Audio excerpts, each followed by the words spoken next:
Section 1. The hidden architecture Easter eggs built into the show's DNA. There is a moment, somewhere around your third or fourth rewatch of a Simpsons episode, when you stop laughing at the joke you already knew was coming and start noticing the thing sitting just behind it. A poster on a wall you never read before. A name on a storefront that doesn't quite make sense until you think about it for a second.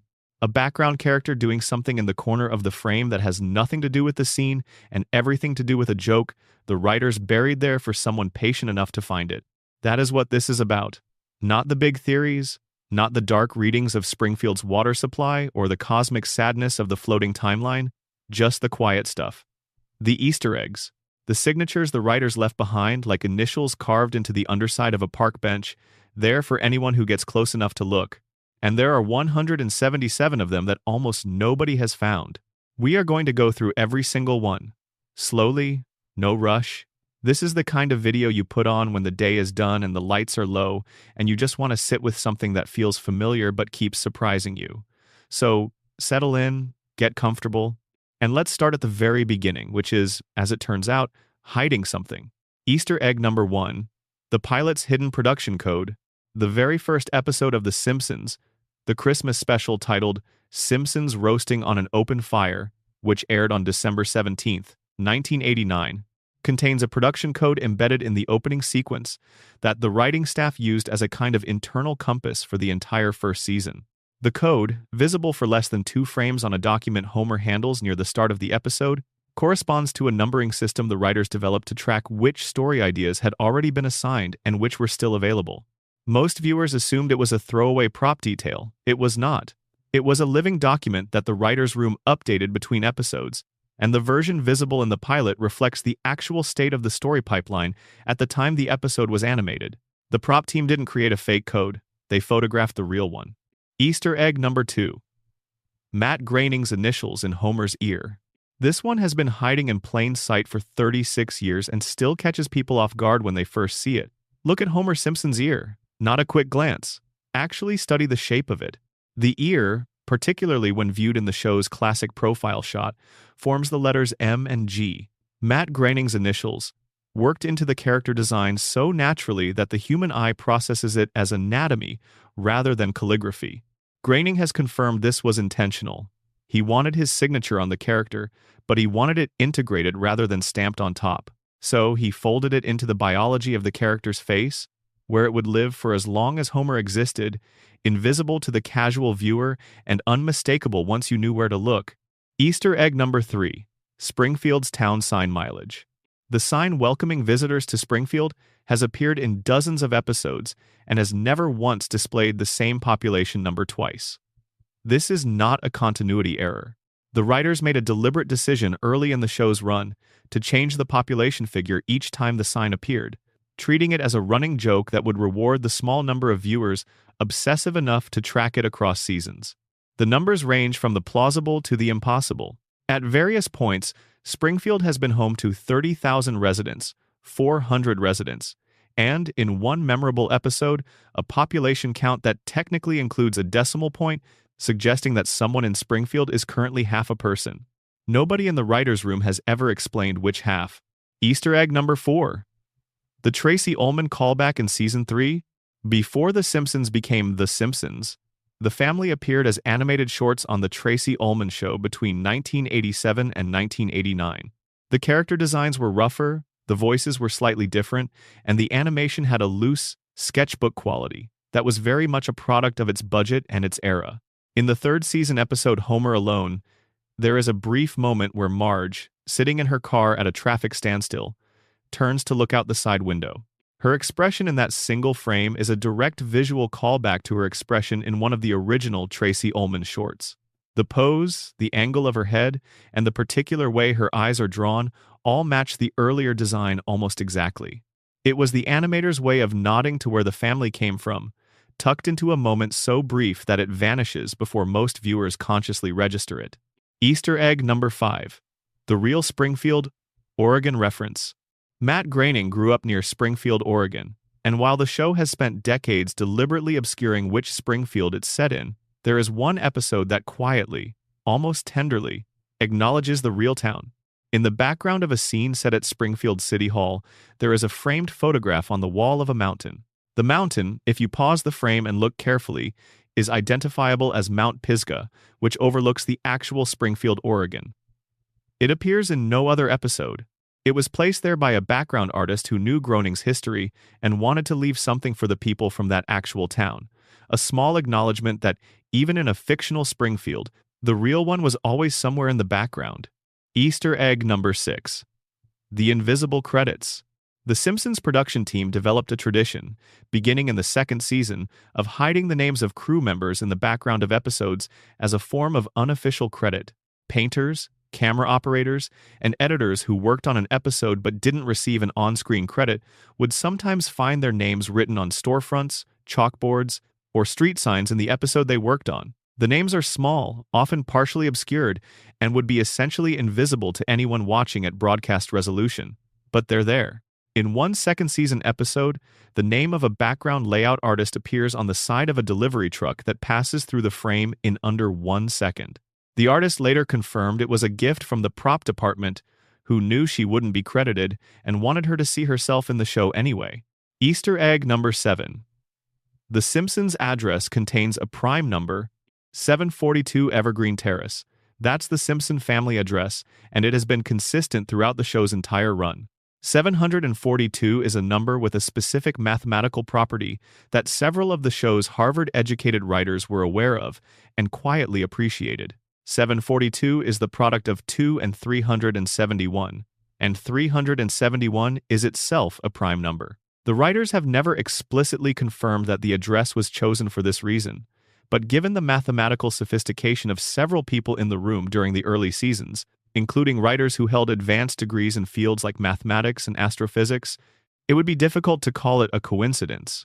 The address was selected before the pilot aired and has never been changed, which means if it was chosen deliberately, someone has been sitting on that particular joke for 36 years. Easter egg number 8.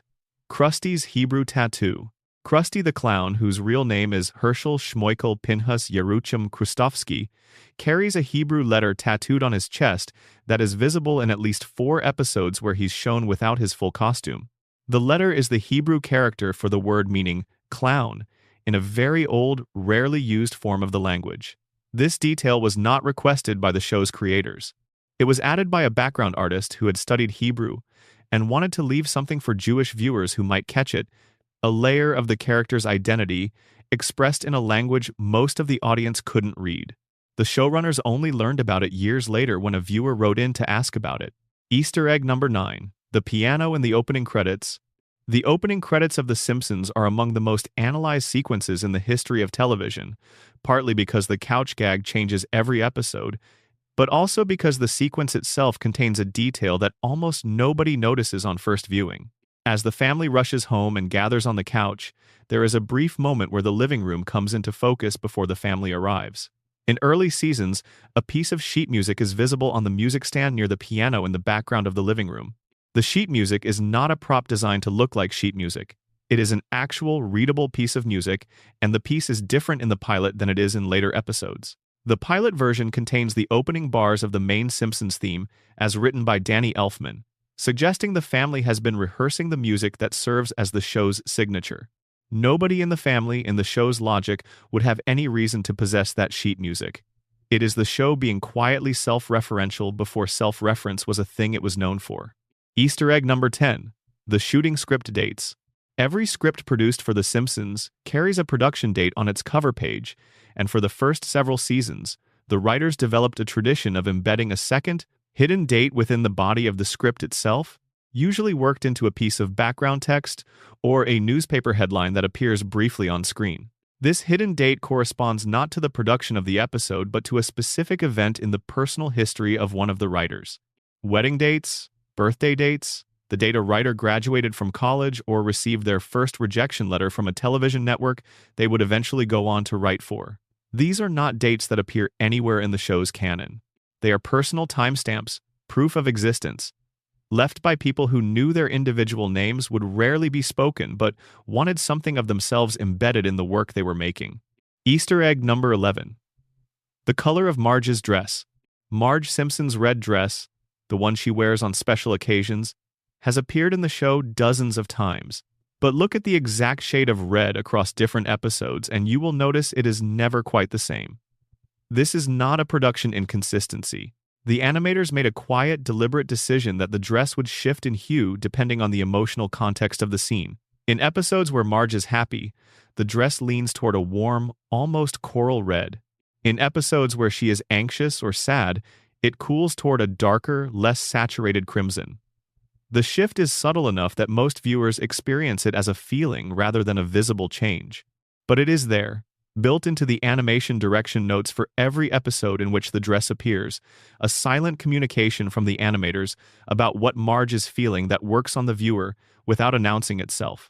Easter egg number 12. The Lard Lad statue's shadow.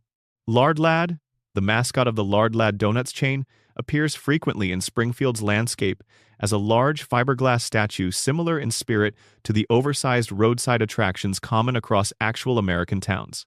The statue appears in the background of dozens of episodes.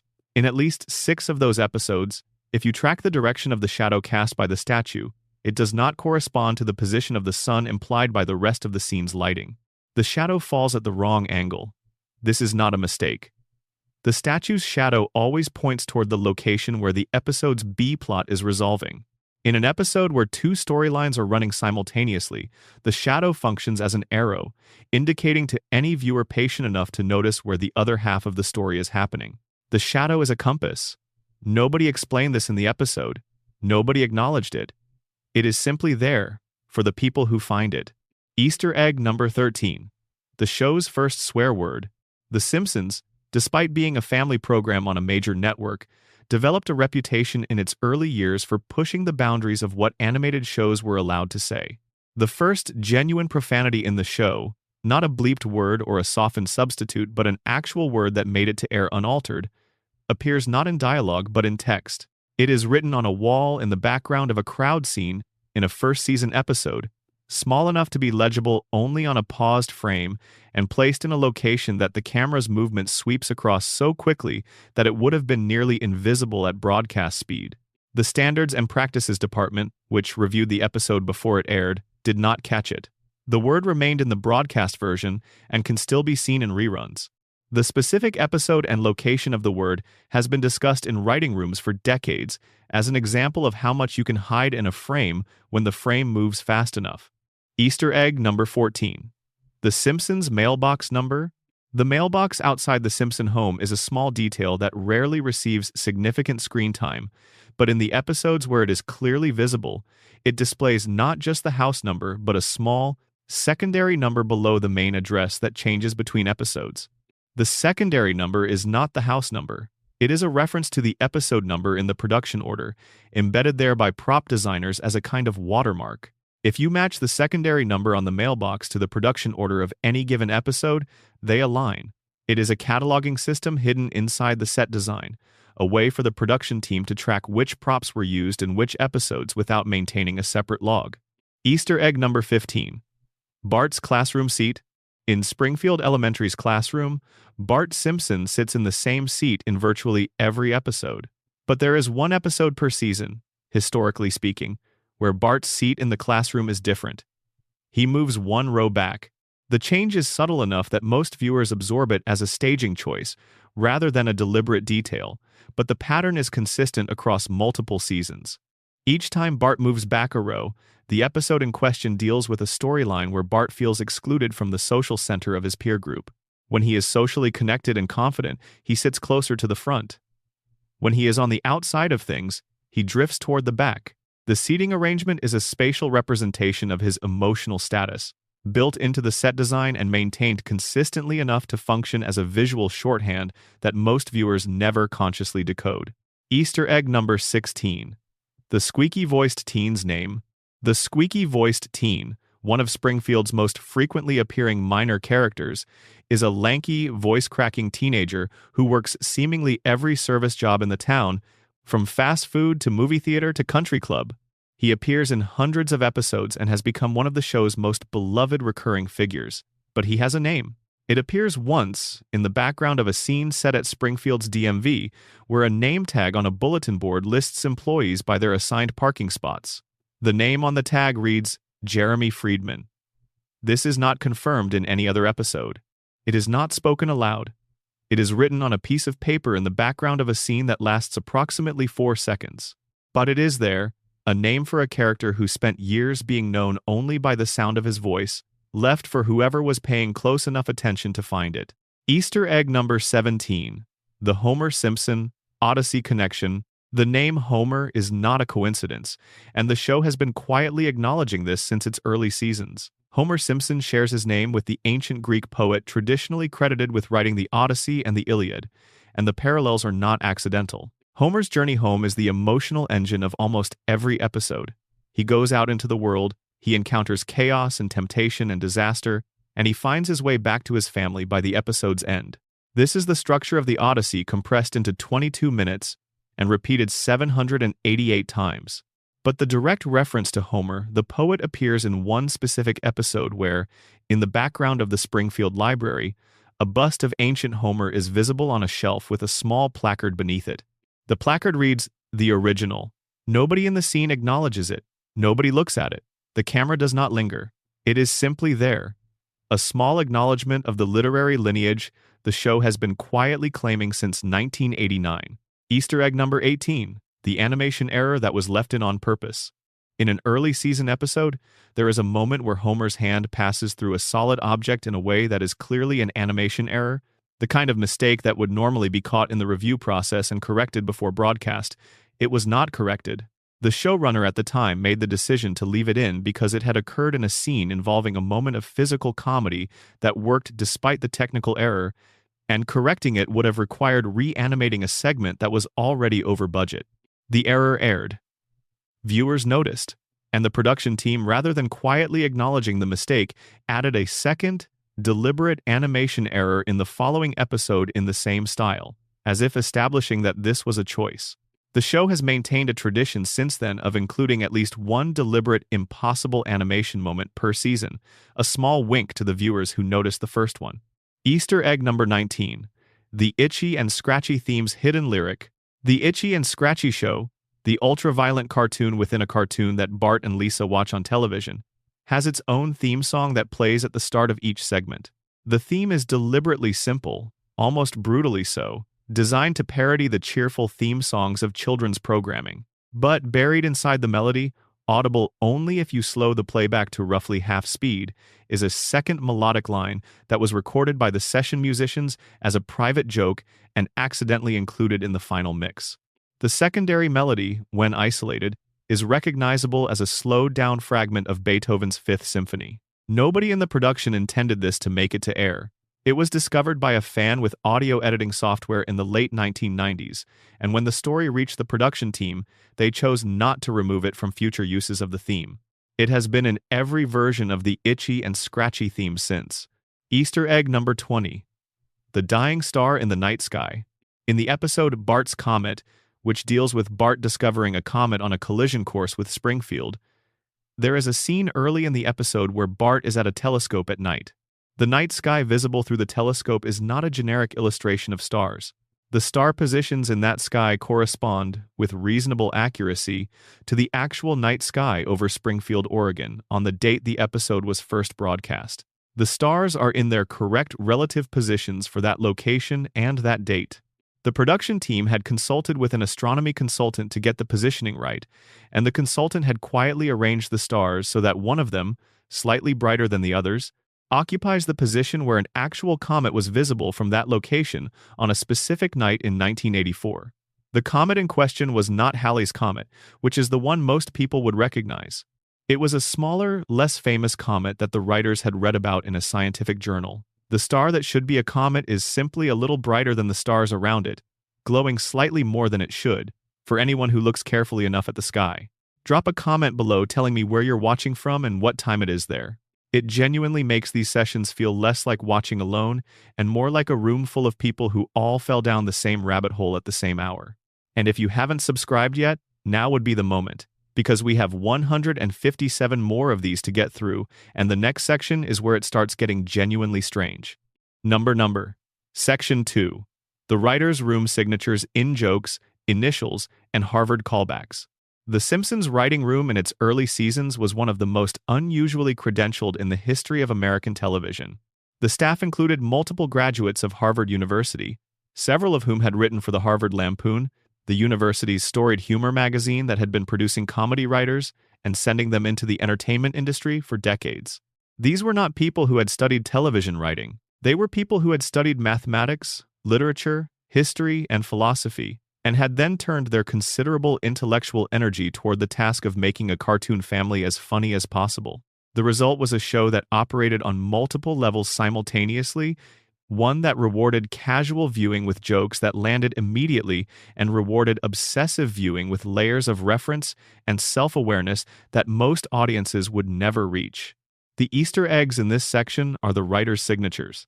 The places where the people who made the show left traces of themselves inside it, not for general audiences, not for critics, but for the small number of viewers who would eventually be curious enough to go looking. Easter egg number 21. The Harvard Lampoon volume numbers. In the Springfield Library, which appears briefly in several episodes, the bookshelf behind the reference desk contains a row of bound volumes that are not labeled with the names of books. They are labeled with volume numbers.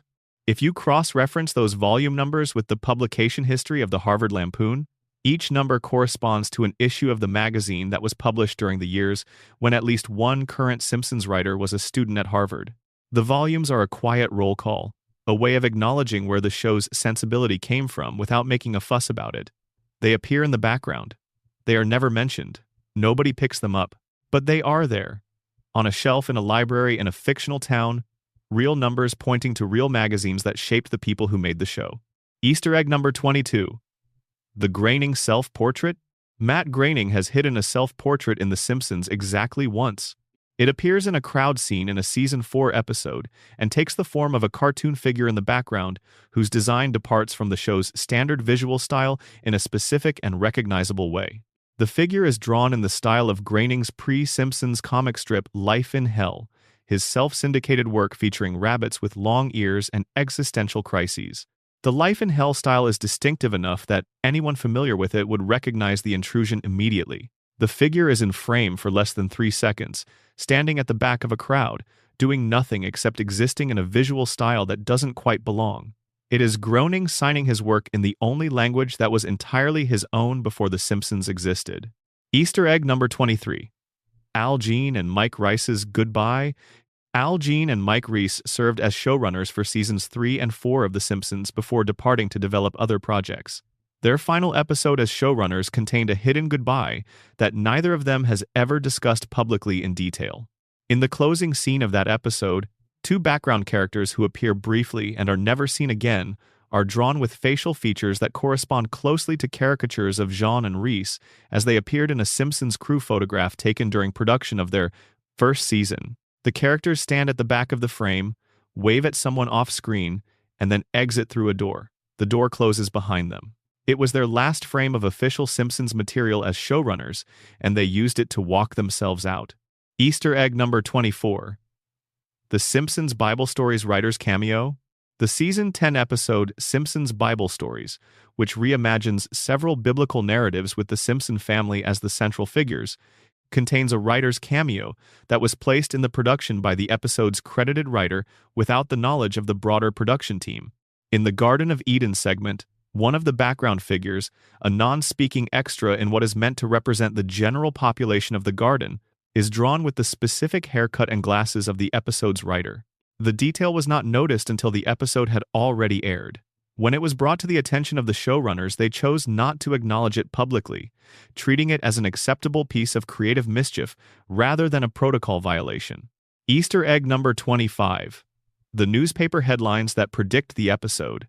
Beginning in the second season and continuing sporadically through the show's run, the writers developed a practice of embedding a brief newspaper headline in the opening act of an episode that quietly predicts the outcome of that episode's plot.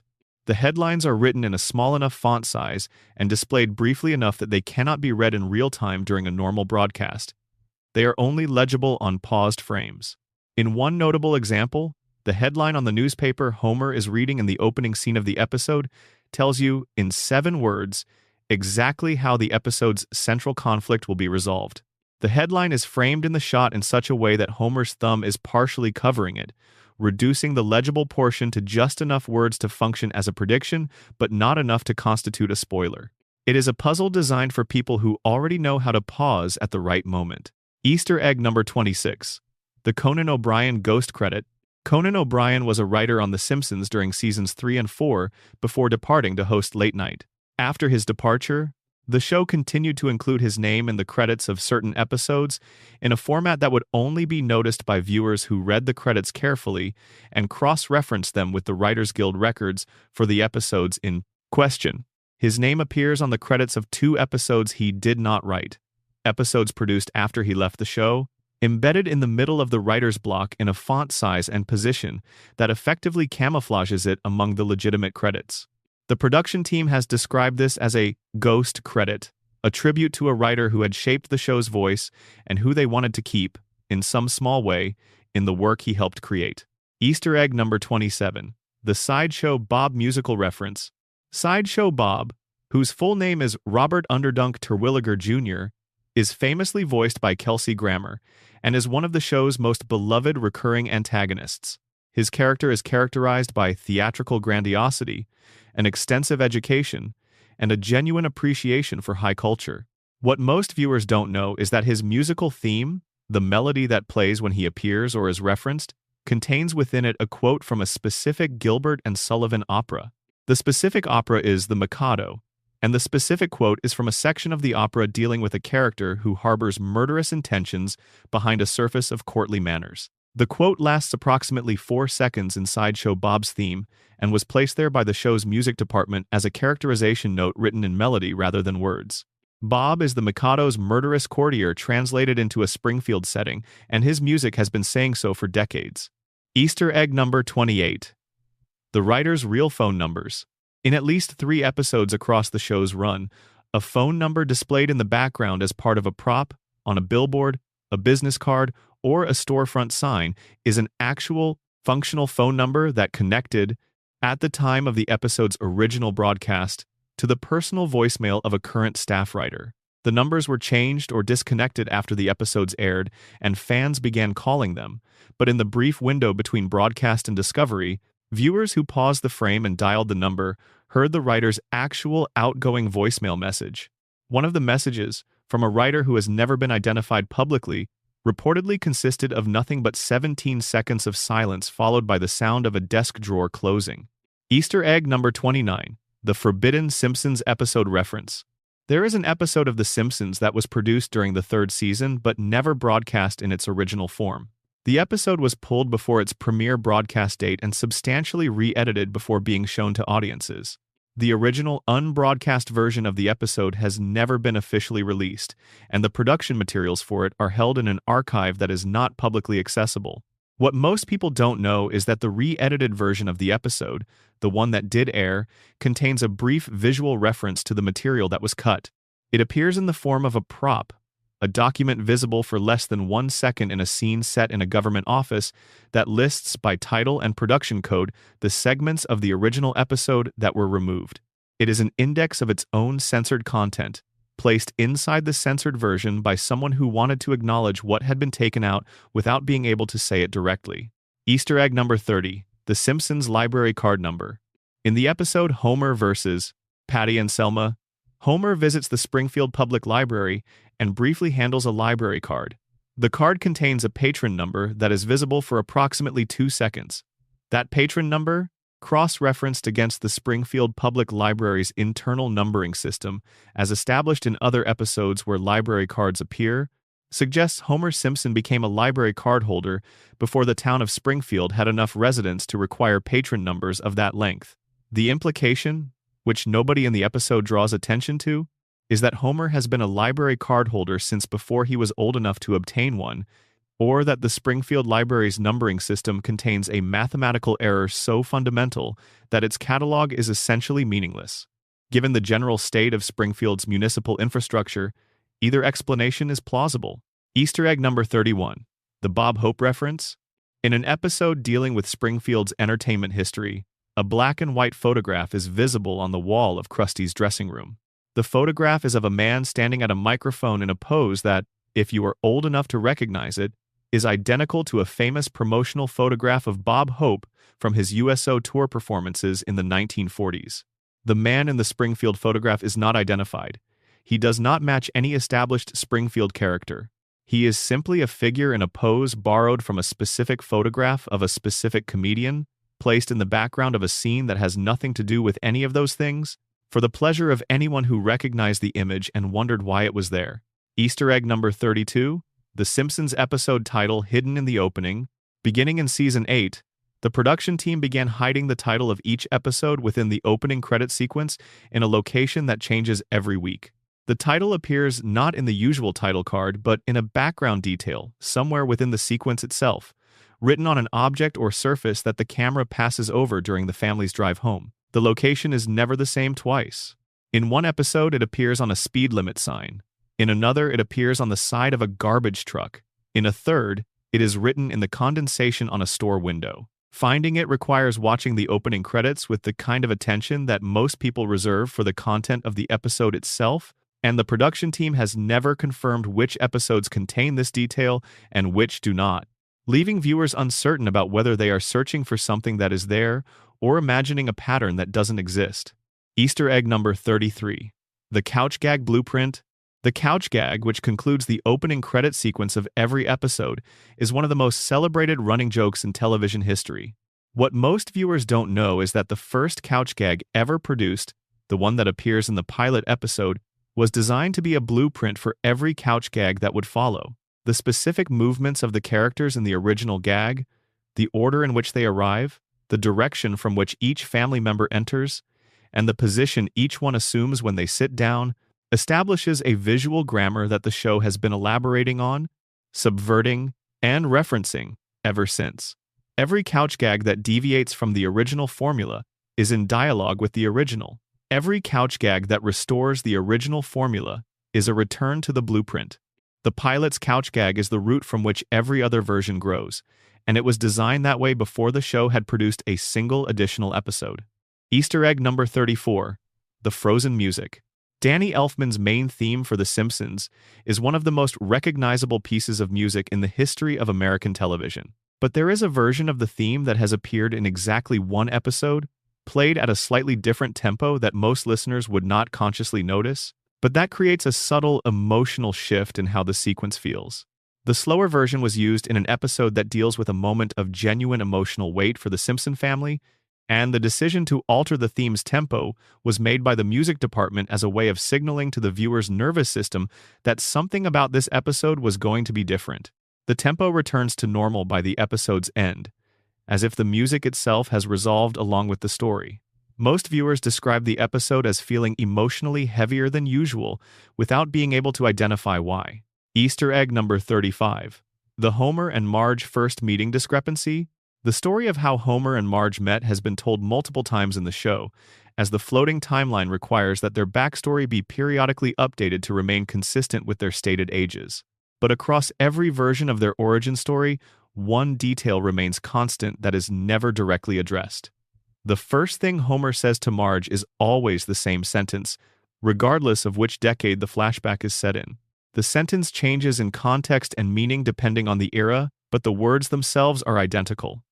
This is not a continuity error. It is a deliberate piece of writing designed to suggest that no matter when Homer and Marge existed, no matter what was happening in the world around them, the moment they met produced the same words from Homer's mouth. Their beginning is fixed even though their history is fluid. The sentence is the anchor.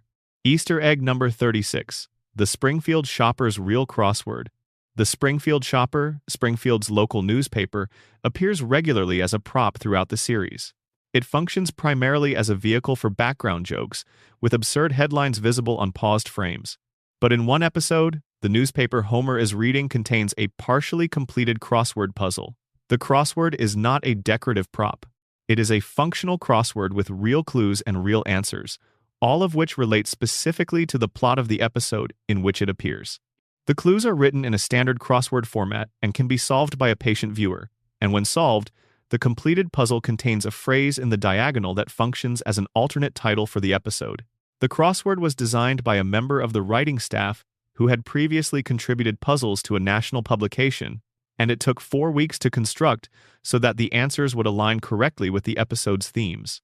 Easter egg number 37. The Simpsons' neighbor's car. Ned Flanders drives a vehicle that has appeared in a consistent background position in several crowd scenes across different seasons. The vehicle's license plate is visible in at least 3 of those scenes and displays a different number each time. Each number, when treated as a numerical code, corresponds to a chapter of the Bible that relates directly to the moral situation Ned is navigating in that episode. When Ned is dealing with a test of his patience, the plate references a chapter dealing with endurance. When he is struggling with his faith, it references a passage about doubt. The plate is not described in any script. The connection to Scripture is not explained anywhere. It is simply there, for the viewer who happens to be familiar enough with the Bible to recognize the chapter references and patient enough to pause the frame long enough to read the plate.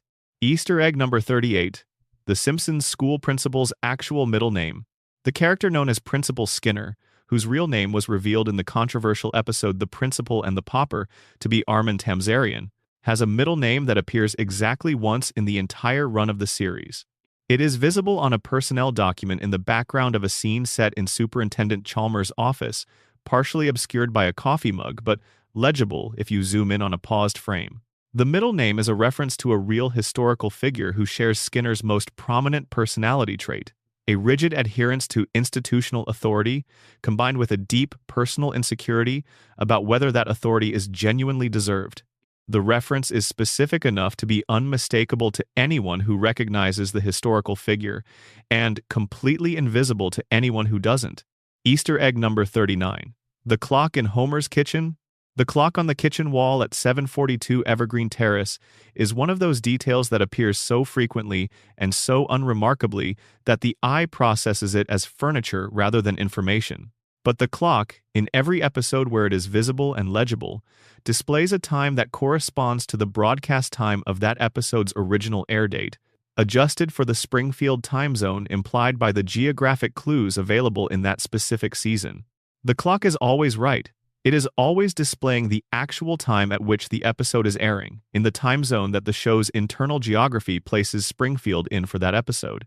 Since Springfield's location changes between seasons as the floating timeline creates geographic contradictions, the clock's time also shifts accordingly.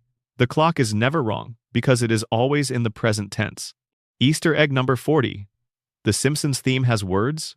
Danny Elfman's main theme for The Simpsons is performed as an instrumental piece in the show's opening credits. It has always been an instrumental, but Elfman wrote lyrics for the theme before the show premiered.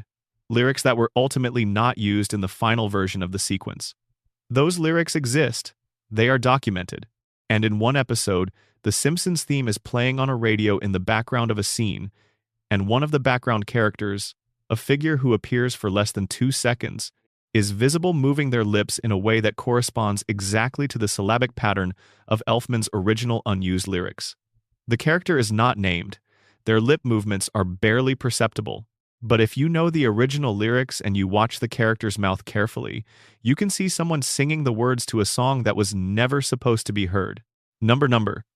Section 3. Background details. Nobody noticed for decades. There is a specific kind of attention that animation rewards that live-action television does not. When a camera films a real environment, the background is the background. It is what was there. The production designer chose it, dressed it, lit it, and the camera recorded whatever was in the frame. But animation is different. In animation, nothing appears by accident. Every line in a background scene was drawn by someone. Every object on every shelf was placed there intentionally. Every sign, every label, every half-visible piece of text in the background of any animated frame was written by a person who had to make an active decision to write those specific words. This means that in 36 years of The Simpsons, essentially every background detail in every frame of every episode was chosen. The question is always, chosen to do what? Easter egg number 41. The books on Marge's shelf. The bookshelf in the Simpson family living room is visible in dozens of episodes and is one of the show's most richly annotated backgrounds. The titles on the spines of the books visible on that shelf are not generic titles invented for a prop. They are references to real books, organized according to a system that reflects the emotional life of the household at the time each episode was produced. Books dealing with marriage and communication appear on the shelf during seasons where Marge and Homer's relationship is under strain. Books dealing with childhood psychology appear during seasons focused on the children's development. The organization of the shelf tracks the concerns of the Simpson family across the series with the quiet thoroughness of a therapist's notes, readable only by viewers willing to spend the time with a paused frame and a working knowledge of non-fiction literature. Easter egg number 42. The Quick E-Mart's receipt machine. The Quick E-Mart, Apu's convenience store, is one of Springfield's most frequently visited locations. In the episodes that feature a close-up of the store's checkout counter, the receipt machine behind the register is visible. The readout on the machine, legible on a paused frame, does not display a generic string of numbers. It displays a running total of every transaction that Homer Simpson has made at the Quick E-Mart across the seasons, updated episode by episode. The total, if you track it across the episodes where it is visible, represents a reasonable approximation of what Homer would actually have spent on convenience store items given the frequency of his visits, his purchasing habits as established across the series, and the price inflation implied by the show's floating timeline. The receipt machine is keeping Homer's tab. Nobody has ever asked for the bill. Easter egg number 43. The Duff Beer slogan variations. Duff Beer, Springfield's beverage of choice and Homer's primary passion outside of his family, has a slogan that appears on its cans, bottles, trucks, and promotional materials throughout the series. The slogan changes slightly between episodes in ways that track the show's evolving satirical targets. In episodes dealing with corporate malfeasance, the slogan becomes a parody of marketing language from the relevant industry. In episodes dealing with health and safety, the slogan shifts to mock the disclaimers found on actual alcoholic beverage packaging. In episodes dealing with celebrity culture, the slogan borrows from the promotional language used by sports sponsorships.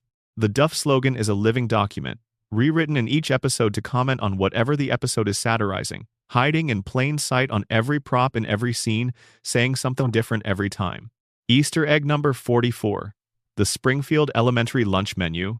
The cafeteria at Springfield Elementary features a wall-mounted menu board that is visible in the background of numerous school scenes. The items on the menu are not generic school lunch offerings. They are specific dishes whose names, when read together, form sentences. In some episodes, the sentence formed by the menu items is a commentary on the episode's plot. In others, the sentence is a quote from a piece of literature that thematically relates to what Bart or Lisa is experiencing in that episode. The sentences are never complete on a single menu board. They build across 2 or 3 episodes, requiring a viewer to carry the partial sentence from one episode to the next before the full statement becomes legible. The cafeteria menu is running a serialized story in the background of a school setting, told in lunch items, stretched across multiple weeks of programming. Easter egg number 45. The Retirement Castle Activity Board. The Springfield Retirement Castle, where Grandpa Abe Simpson lives, features an activities board near the entrance that lists the week's scheduled events for residents.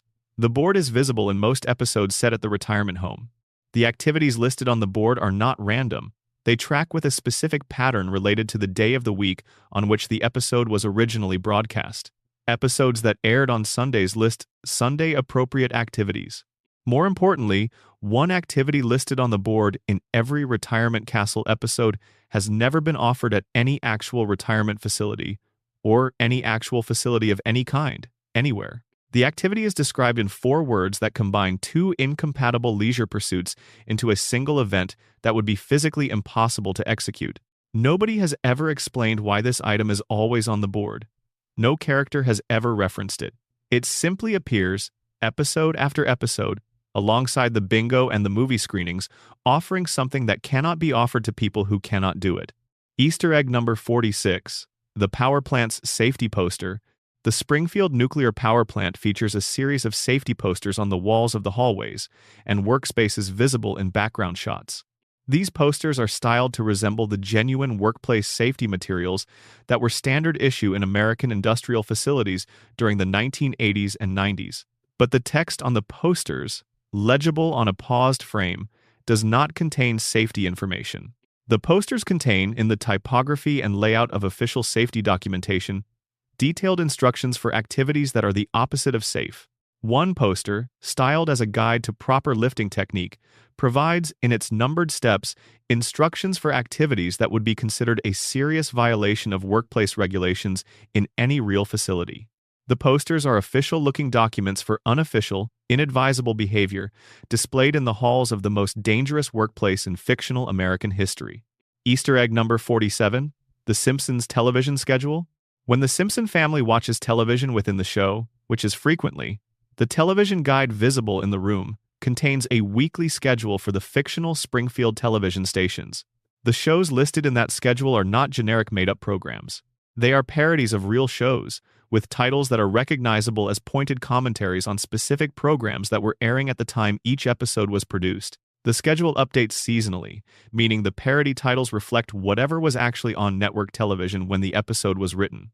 Tracking the television schedule across seasons of The Simpsons amounts to a fairly accurate satirical history of American network programming from the late 1980s through the present day, compiled entirely in the background of scenes where the real subject of interest is whatever is happening in the foreground. Easter egg number 48, Bart's locker contents. Bart Simpson's locker at Springfield Elementary is opened in dozens of episodes, and the contents of the locker are never quite the same twice.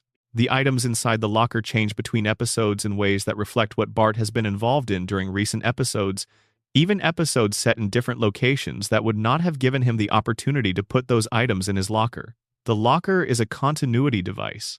It accumulates evidence of Bart's life across the series, holding objects that reference storylines from 3 and 4 episodes earlier, suggesting that Bart's school locker exists outside the normal episodic reset that governs the rest of the show. The reset does not apply to the locker. The locker remembers everything. Easter egg number 49, the SNPP organization chart. The Springfield nuclear power plant features an organizational chart in the executive suite that is visible in background shots during scenes set in Burns's office or the plant's administrative areas. The chart maps the reporting structure of the facility from Burns at the top down through various levels of management. Most of the positions on the chart are labeled with generic titles, but several are labeled with the names of former United States presidents, some living and some dead at the time the episodes aired, assigned to mid-level management positions without explanation. The chart is updated between seasons. Presidents are promoted, demoted, and in some cases removed from the chart entirely between seasons without any corresponding change in the show's dialogue or plot. The power plant's organizational chart is running its own quiet narrative about the relationship between political power and industrial employment, and it has been doing so in the background of scenes about something else entirely for decades. Easter egg number 50, Moe's Tavern's bar menu. Moe's Tavern is one of Springfield's most atmospheric locations, a dive bar of magnificent seediness that functions as the emotional center of Homer's social life outside his family. The bar menu, visible on a chalkboard behind the bar in dozens of episodes, lists drinks alongside prices. The prices, if you track them across episodes, reveal an inflation rate that is significantly higher than the United States national average for the same time period. Moe is charging his customers more, year over year, than the broader economy would justify. This is never discussed. No character complains about it. The price increases simply appear on the board, episode by episode, in small increments that individually seem like rounding errors but collectively amount to a portrait of a small business owner systematically overcharging his most loyal and least attentive customers. Homer has been overpaying for beer at Moe's for 36 years and has never noticed. Easter egg number 51. The fortune cookie message? In an episode involving a Chinese restaurant, Homer opens a fortune cookie and reads the message aloud. The message he reads is not the message visible on the paper when the camera briefly shows it. The fortune on the paper and the fortune Homer reads aloud are two different fortunes. Homer is misreading his fortune. Whether this is because he is reading poorly, reading a different fortune from the one shown, or simply improvising is never addressed. But if you pause the frame and read the written fortune and then compare it to what Homer says, the two messages have opposite meanings. Homer has been given a warning and has read it as an encouragement. He acts on the encouragement, which is to say he acts on a misreading, which leads to the episode's central complication, which would not have occurred if he had read his fortune correctly. The entire plot of the episode is a consequence of Homer's illiteracy in the face of a fortune cookie. Easter egg number 52. The shadow that shouldn't be there. In the episode, Who Shot Mr. Burns? Part 1. There is a scene set in Burns's office during the afternoon. The shadows in the room fall at angles consistent with a sun position that places the time at approximately 3 in the afternoon. Everything in the room is consistent with this light direction, everything except one shadow, visible in the corner of the frame for approximately 1 second, that falls at the wrong angle and should not exist given the room's established light source. The shadow appears to be cast by an object that is not visible in frame. The object casting the shadow is positioned in a part of the room that is off camera. The production team has never explained the shadow. It does not correspond to any production error in the documented review notes for the episode. It was there when the episode was reviewed, and it was left there, and it has never been explained. Easter egg number 53. The name of the dog. Santa's Little Helper, the Simpson family greyhound adopted at the end of the pilot episode, has a racing number tattooed on his ear that is visible in several episodes shot with close attention to the dog. The number corresponds to a real greyhound racing numbering convention, but the specific number on Santa's Little Helper's ear, when looked up against the greyhound racing records that would be available for a dog of his approximate age, and the Florida track where greyhound racing was a common sport in the early 1980s, matches the race records of an actual dog who ran at an actual track and who achieved results consistent with the kind of consistent losing that would make a dog available for adoption at rock-bottom prices on a Christmas Eve. Santa's Little Helper may be based on a real dog who lost, who was abandoned, who was found by a family. The number on his ear is real enough to check. Easter egg number 54. The Bartman video game score. In the early 1990s, The Simpsons generated a series of video game tie-ins, some of which appeared briefly within the show itself as products that exist in Springfield's commercial landscape. In one episode, Bart is shown playing a Simpsons-branded arcade game, and the score displayed on the machine is visible for a few seconds. The score is a specific number that, if you convert it to letters using a standard alphanumeric code, produces a short phrase. The phrase is a piece of advice addressed to Bart from someone who knows what is going to happen to him in the episode. The advice is accurate. Following it would have prevented the episode's central disaster. Bart cannot read the code. He does not follow the advice. The disaster occurs as planned. Easter egg number 55. The Krusty Doll's eyes. The Krusty the Clown doll that appeared in the Season 4 episode Treehouse of Horror 3, in the segment Clown Without Pity, features a good and evil switch on its back that transforms it from a murderous attacker to a helpful servant. The doll is one of the most memorable props in the show's history. But the doll has eyes. Look at the eyes carefully. The pupils of the Krusty doll's eyes, in the version of the doll that is set to evil, contain a tiny reflection. The reflection, visible on a paused frame with a high-resolution source, depicts a small figure standing in what appears to be the Simpson family kitchen. The figure is not identifiable as any named character. It is a small, dark figure, standing in the kitchen, visible only in the reflection of the eye of a murderous doll. It was painted there by an animator who has never been identified, in a segment of an episode devoted to horror, in the pupil of an evil object. Nobody has ever explained who the figure is. Easter egg number 56. The Springfield sign in every season premiere. The welcome sign to Springfield, which displays the town's name and population, appears in the first episode of every season. In each season premiere, the sign is photographed from a slightly different angle than it was in the previous season premiere. The angle change is consistent and directional. Across seasons, the camera's perspective on the sign has been rotating, very slowly, approximately 5 to 8 degrees per season. If this pattern continues at its current rate, the camera will be looking at the sign from directly behind it, and the lettering will be reversed, in approximately 11 more seasons. The sign is on a slow rotation that nobody announced. Nobody has confirmed that it is intentional. But the progression is too consistent to be accidental, and if it reaches its logical conclusion, the first image of Springfield in a future season premiere will be a name nobody can read. Easter egg number 57. The Simpsons home insurance policy. In an episode dealing with Homer's attempts to navigate the insurance industry, a document briefly visible on his kitchen table is a property insurance policy for the Simpson home.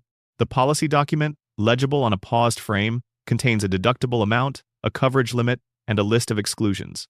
The exclusions are not generic insurance language. They are a specific list of events that have actually occurred at the Simpson home across previous seasons of the show. Structural damage from animal invasion, fire caused by negligent cooking, flooding from a series of improbable household accidents, and damage resulting from what the policy describes as voluntary nuclear exposure. The insurance company that covers the Simpson home has been paying attention.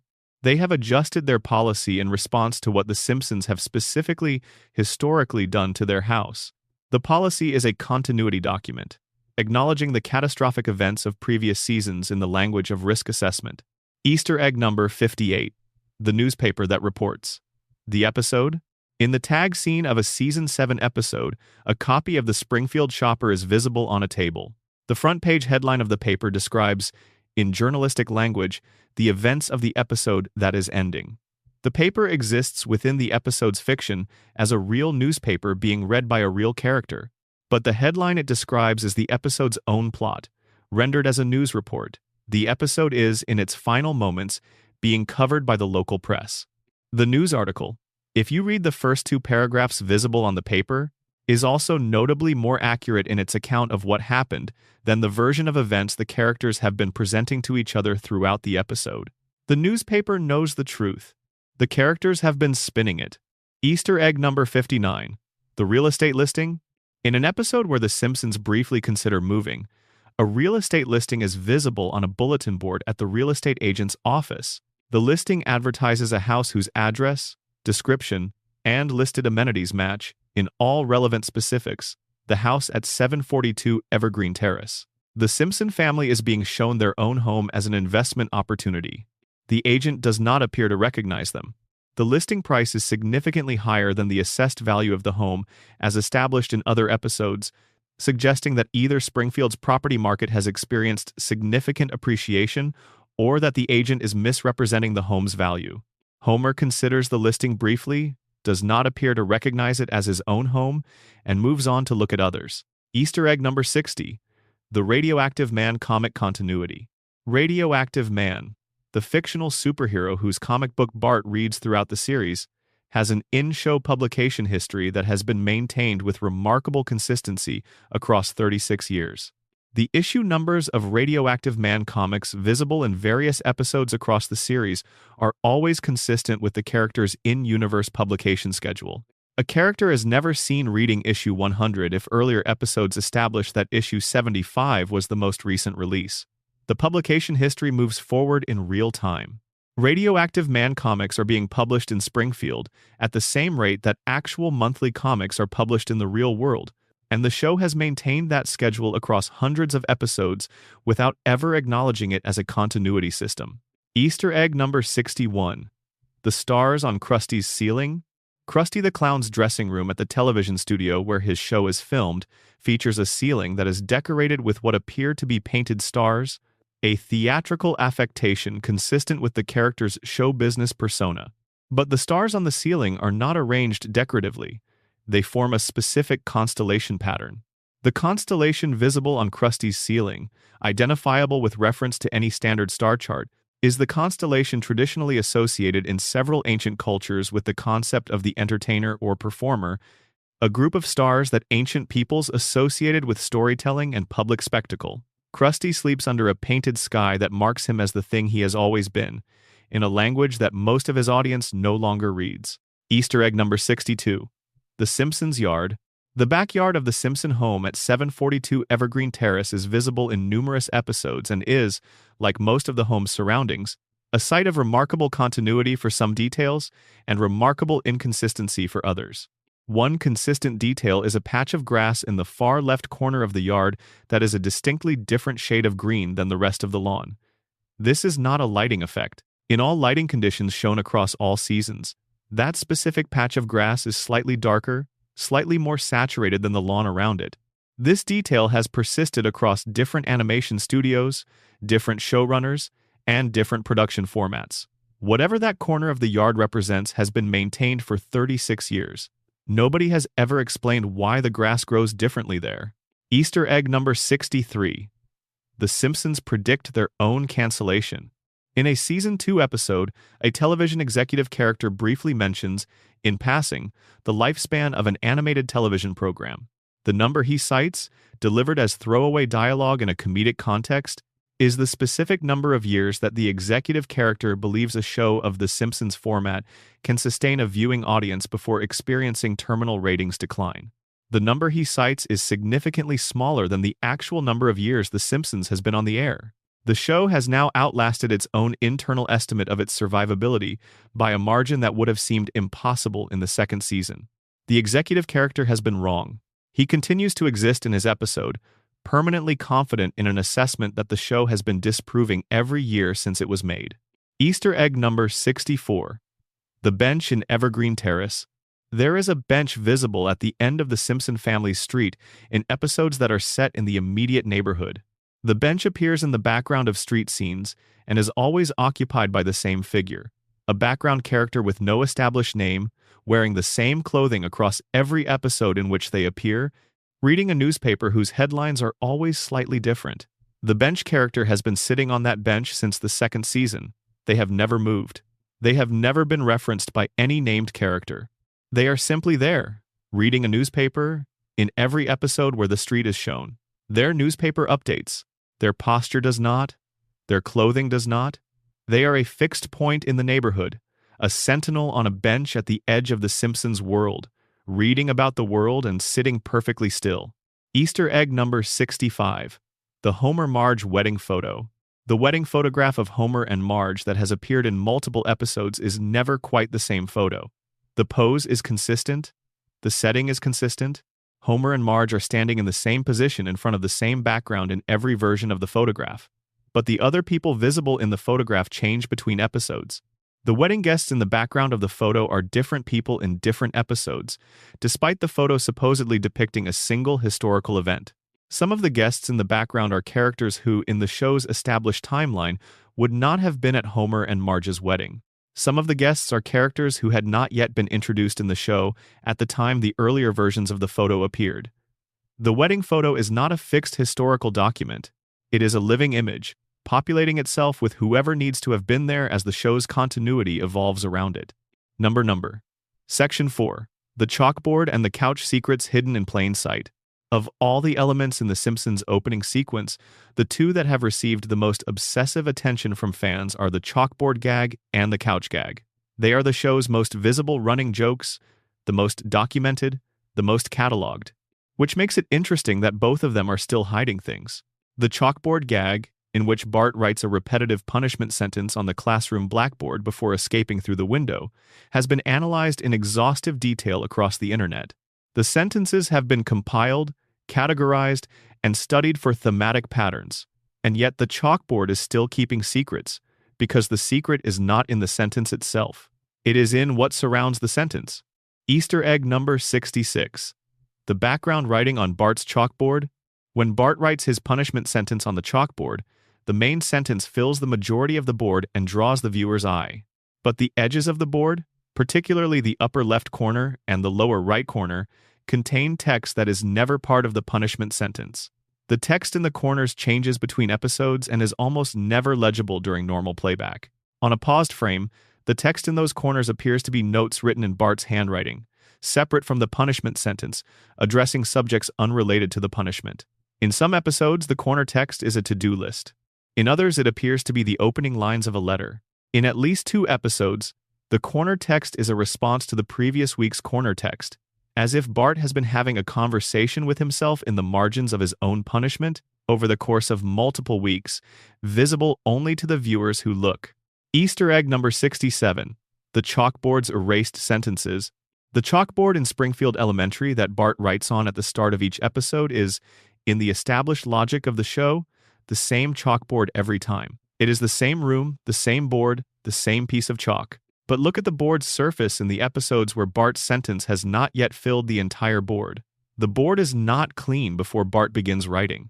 There are faint traces of earlier erased sentences visible on the surface, older chalkboard gags from previous episodes that were incompletely erased and still show through. The board is a palimpsest.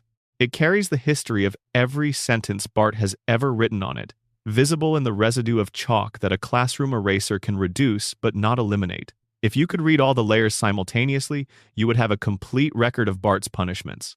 The board is its own archive. Easter egg number 68. The teacher who never appears. Bart's classroom teacher in Springfield Elementary is, for the vast majority of the series, Mrs. Krabappel, voiced by the late Marcia Wallace. Her relationship with Bart is one of the show's most enduring and warmly regarded dynamics. But in the earliest episodes of the first season, before the character was fully established, there are brief background shots of the classroom that show a different teacher at the front of the room, a figure who is clearly not Mrs. Krabappel, whose design does not match any established character and who appears in exactly 3 episodes before vanishing without explanation. This character is not named in any of the 3 episodes. She is not referenced after her disappearance. She taught Bart's class at Springfield Elementary before Mrs. Krabappel arrived, and then she was simply gone, erased from Springfield's history, in the same way that Springfield tends to erase things that no longer serve its preferred version of events. Easter egg number 69. The couch gag that predicted a future episode. Among the hundreds of couch gags produced across the show's run, there is one that received less attention than most at the time of its original broadcast, but that, viewed with knowledge of the episode that aired approximately 6 months later, reads as a direct preview of that later episode's plot. The couch gag contains visual elements, character positions, and a specific background detail that match the resolution of a season-long storyline that had not yet been written when the couch gag was produced. The writers who produced the couch gag and the writers who produced the later episode were, according to production records, different people working on different timelines. The match between the couch gag and the later episode is either a remarkable coincidence or evidence that the show's visual language had become consistent enough that independent creative choices within it would occasionally rhyme. Easter egg number 70. The couch gag continuity error that isn't. In a Season 8 couch gag, the family rushes to the couch as usual, but one of the family members arrives from the wrong direction. In the established visual grammar of the couch gag, each family member always enters the living room from a specific direction. Marge always enters from the left, Homer always enters from the right, Bart comes from slightly above and left, Lisa from below and right. In this specific gag, one family member arrives from the opposite direction from their established approach. This appears to be a production error. It is not. The episode in which this couch gag appears is the same episode where that specific family member's storyline involves approaching a personal situation from a completely opposite direction than they normally would. The spatial reversal in the couch gag mirrors the thematic reversal in the episode. The direction a character enters the living room is a piece of visual foreshadowing. Easter egg number 71. Bart's classroom bulletin board. Springfield Elementary's classroom features a bulletin board behind Bart's desk that is visible in many classroom scenes.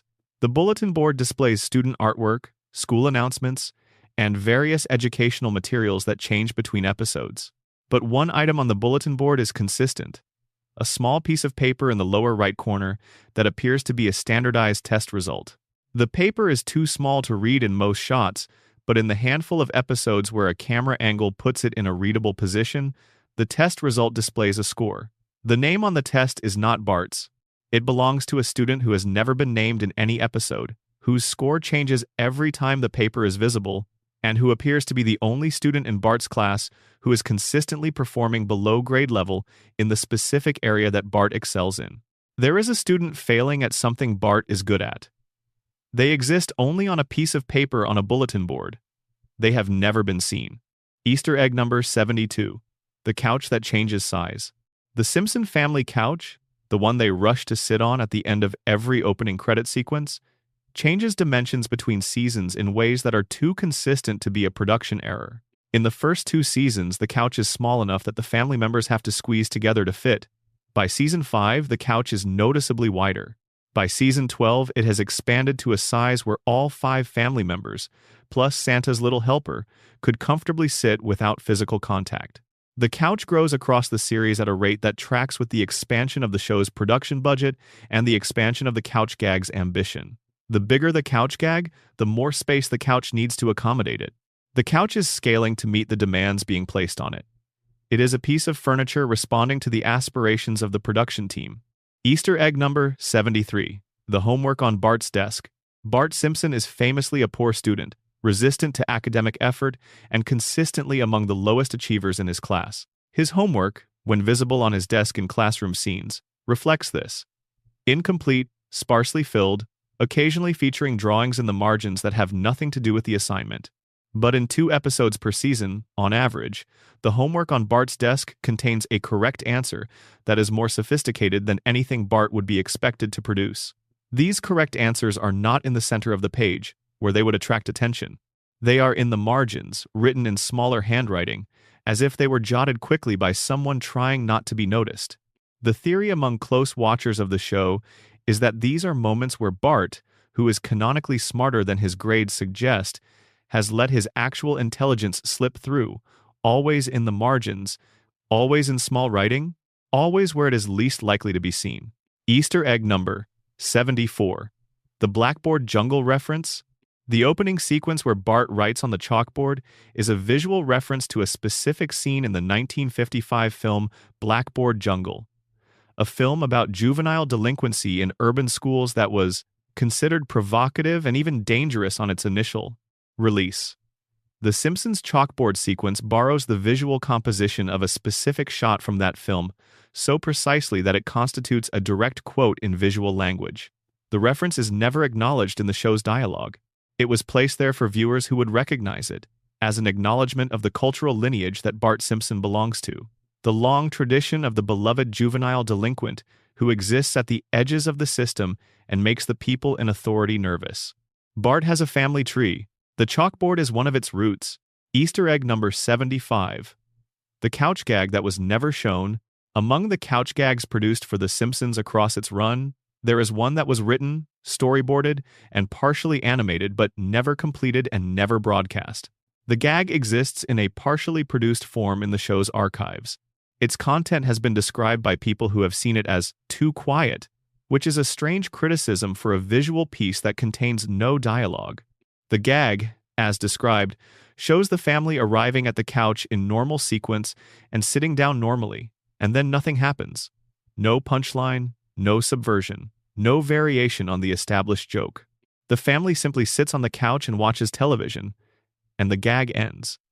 It was rejected because it offered no comedic payoff, but the people who have seen it describe it as the saddest couch gag ever produced. A family sitting quietly together, watching television, in a house that is just a house, doing nothing unusual at all. Easter egg number 76. Bart's writing hand. Bart Simpson writes his chalkboard sentences with his right hand.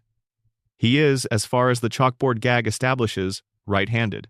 In the body of the series, Bart is frequently shown performing various activities that reveal which hand he prefers. The results are inconsistent. In approximately 60% of episodes, Bart uses his right hand for activities that would be affected by handedness.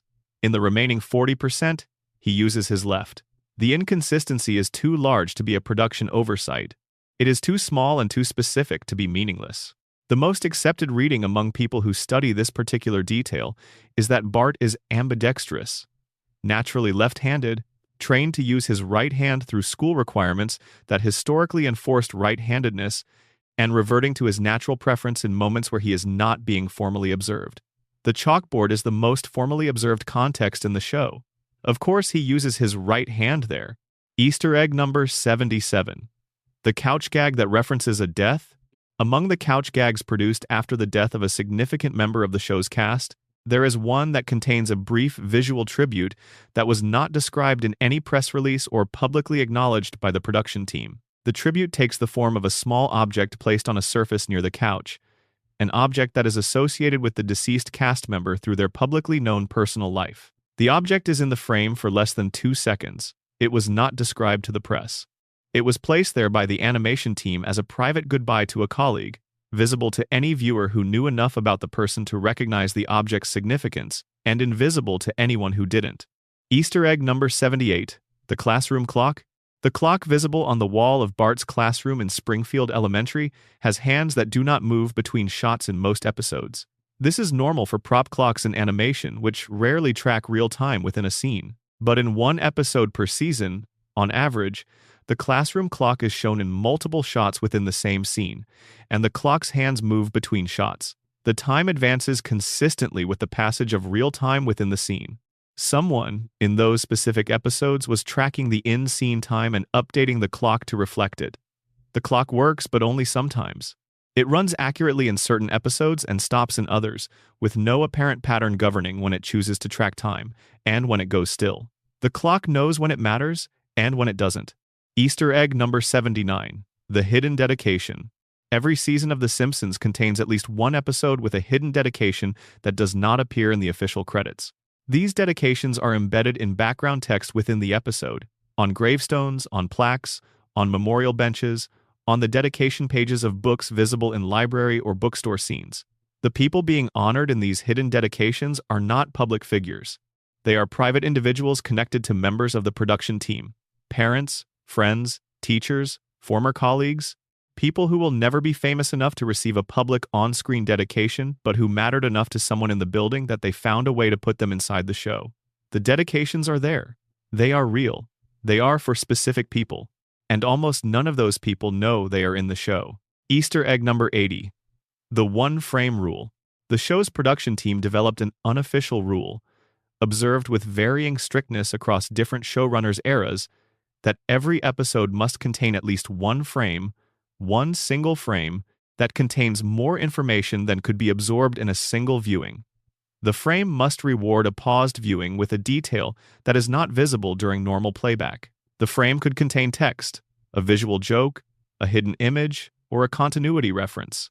The rule was informal. It was never written into any production document, but it was observed and it is observable. Across the show's run, it is possible to find in virtually every episode a frame that contains something specifically designed to be discovered by the patient viewer. The show has been making a case for patience since before the pause button was a common household tool. Easter egg number 81. Marge's pearls. Marge Simpson wears a pearl necklace in every episode. The pearls are a defining element of her character design, as recognizable as Homer's stubble or Bart's spiky hair. But the number of pearls on the necklace changes between episodes. Not dramatically, not in a way that reads as a production error, but a careful count of the pearls visible in different episodes reveals that the necklace expands and contracts, sometimes containing more pearls and sometimes fewer, across the series. The changes track, in a loose but consistent way, with the emotional weight of the episode. In heavier episodes, when Marge is dealing with significant personal challenges, the necklace appears to have more pearls. In lighter episodes, fewer. The necklace grows with her burdens and lightens with her relief. It is an emotional thermometer wearing itself around her neck for anyone who thought to count. Easter egg number 82. The Simpsons TV antenna?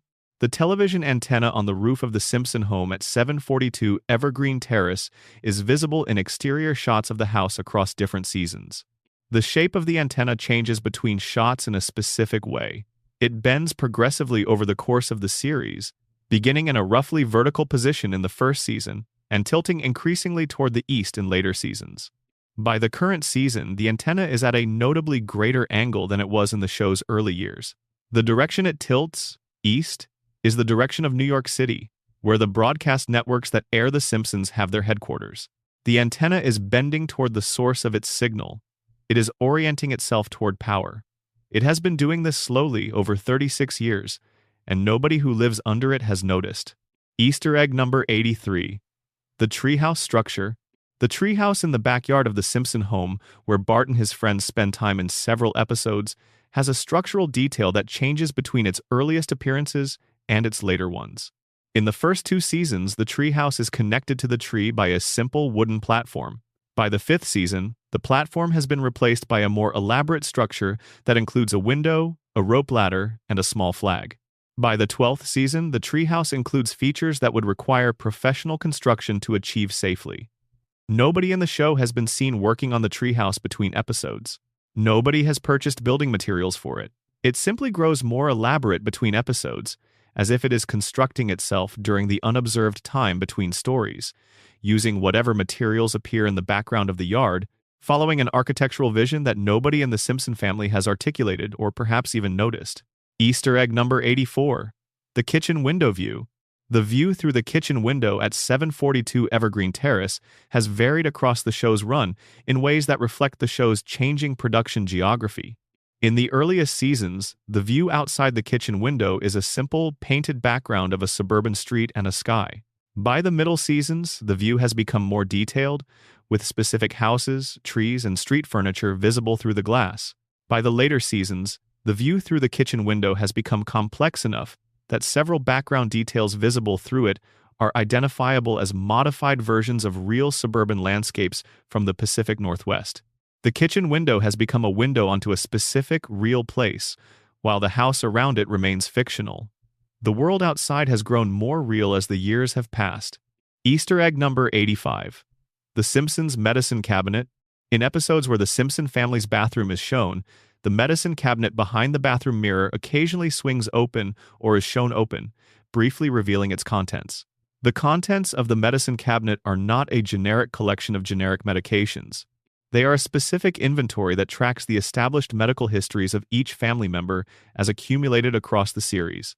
Medications appropriate to conditions Homer has developed in various episodes. Treatments referenced in storylines involving Marge's anxiety or Lisa's asthma. The cabinet is a medical history of the Simpson family expressed through its contents, and it updates between episodes to incorporate new information established in the show's most recent storylines. The medicine cabinet is one of the most faithfully maintained continuity documents in the show. Easter egg number 86. The Simpsons archive. Every license plate in Springfield. The vehicles in Springfield display license plates that, across different episodes, reveal an internal logic about the show's geography. Plates from within Springfield use a specific format. Plates from other states use formats that correspond to real state plate designs from the specific year each episode was produced. The DMV records embedded in Springfield's license plate system amount to a quiet geographical argument. Springfield has neighbors. Other states border it. Cars from those states visit Springfield, and the plates on those cars are accurate to the states they represent in the year the episode was produced, which means the show's geography has been partially determinable from its vehicle registration system for decades. Nobody has compiled the complete plate database. It would tell you where Springfield is. Easter egg number 87. The Comic Book Guy's comic. The comic book guy, whose real name is Jeff Albertson, owns the Android's Dungeon and Baseball card shop and is Springfield's most knowledgeable and least humble pop culture authority. In virtually every episode where he appears, he is either reading or holding a comic book. The comic books he reads are never fully legible, but their cover art is visible in most shots. The cover art on the Comic Book Guy's comics, across different episodes, depicts sequential panels of a story that, assembled in order across the series, forms a complete comic book narrative. The narrative is a parody of a specific well-known comic book story, told one cover at a time across years of episodes, visible only to a viewer who cataloged each cover and arranged them in broadcast order. The comic book guy has been reading the same comic for decades, one cover per appearance, and he is not even close to finished. Easter egg number 88. Maggie's toys. Maggie Simpson's toy collection, visible in the Simpson family's living room and in Maggie's room in various episodes, includes a consistent assortment of objects: a stuffed bear, a set of blocks, a rattle, a small toy piano. The stuffed bear is the one consistent object that appears in every episode where Maggie's toys are shown. The bear's design is unremarkable, but in episodes where Maggie is performing a significant action, solving a problem, making a decision, the bear is always positioned facing in the direction she is looking or moving. The bear tracks her. When Maggie turns, the bear has already turned. When she moves towards something, the bear has been facing it already. The bear is not a stuffed animal. The bear is a compass, and it has been pointing toward whatever Maggie is going to do next since she was first introduced. Easter egg number 89. The Simpson family portrait. The formal family portrait that hangs in the Simpson living room has appeared in dozens of episodes and is one of the home's most consistent decorative elements. But the portrait is not the same in every episode. The expressions on the faces in the portrait change, sometimes subtly and sometimes more dramatically between episodes. In episodes where the family is unified and connected, the expressions in the portrait are warm and open. In episodes where the family is fractured by conflict or stress, the expressions in the portrait are tighter, more guarded. The portrait responds to the emotional state of the household. It reflects the family not as they are in the moment the portrait was painted, but as they are in the moment the camera is looking at it. The portrait is a mirror.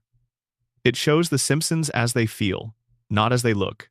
Easter egg number 90.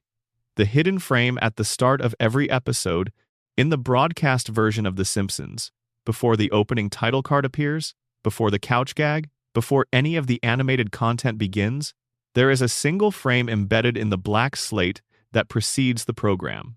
The frame contains an image that is different every episode, and that corresponds to the episode's B plot in a way that the A plot does not. The frame appears before the episode has given the viewer any information about what is going to happen. It is too brief to be seen in normal playback. It was discovered by someone using video editing software in the mid-2000s, and its presence in every episode has been confirmed by enough independent sources to be considered documented. The show is announcing its secondary story before its primary one begins, in a single frame of content that exists below the threshold of normal human perception. Number. Section 5. Real people, hidden faces, and disguised cameos. The Simpsons has a long and distinguished history of celebrity guest appearances, most of them acknowledged, celebrated, and promoted as a feature of the show's production. But there is a parallel history of real people appearing in the show without announcement, without credit, and without any official acknowledgement that they are there at all. These are the hidden cameos. The faces in the crowd that belong to real people. The voices in the background that were recorded without a press release. The signatures worked into the show's design by artists and animators who wanted to leave something of themselves behind. Easter egg number 91. The animators' self-portraits in crowd scenes. The crowd scenes in The Simpsons, particularly those set in large public spaces like Springfield Stadium, the town square, and the school auditorium, contain background characters who are caricatures of the show's animation staff. This is a long-standing tradition in animation, the crew drawing themselves into the crowd. But the Simpsons production team elevated this to something more specific. The staff caricatures and crowd scenes are positioned according to the actual seating arrangements of team members during production meetings. The person who sits closest to the door in the production meeting room appears nearest to the exit in the crowd scene. The person who sits at the back of the room is at the back of the crowd. The crowd is a map of the production office, drawn in the style of the show by the people who work in the building it represents. Easter egg number 92. Matt Groening's elementary school teachers. Several of the teachers and authority figures at Springfield Elementary share names and, in certain character design elements, facial features with actual teachers from Matt Groening's elementary school in Portland, Oregon. Groening has acknowledged in interviews that his childhood experience of school, particularly his relationship with teachers he found intimidating, influenced the Springfield Elementary setting. But he has not publicly cataloged which specific teachers appear in which character designs.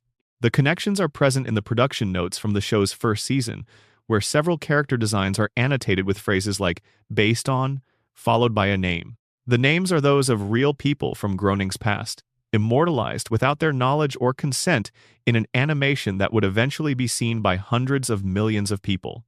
Easter egg number 93. The production team's houses. Several members of the early Simpsons production team lived in the same neighborhood in Los Angeles during the show's first few seasons. The street layout of Evergreen Terrace, the Simpson family's neighborhood, is based on the street layout of that actual Los Angeles neighborhood, with the houses placed on the same relative lots as the actual homes. The house at the end of the street, the one that has never been assigned to a named character but that is visible in many neighborhood establishing shots, corresponds to the location of the house that was rented by the show's first art director during the production of the first season. He lived at the end of the street. His fictional house has always been there, never named, never inhabited by a character, always at the end of the street where his real house used to be. Easter egg number 94. The celebrity background walkers.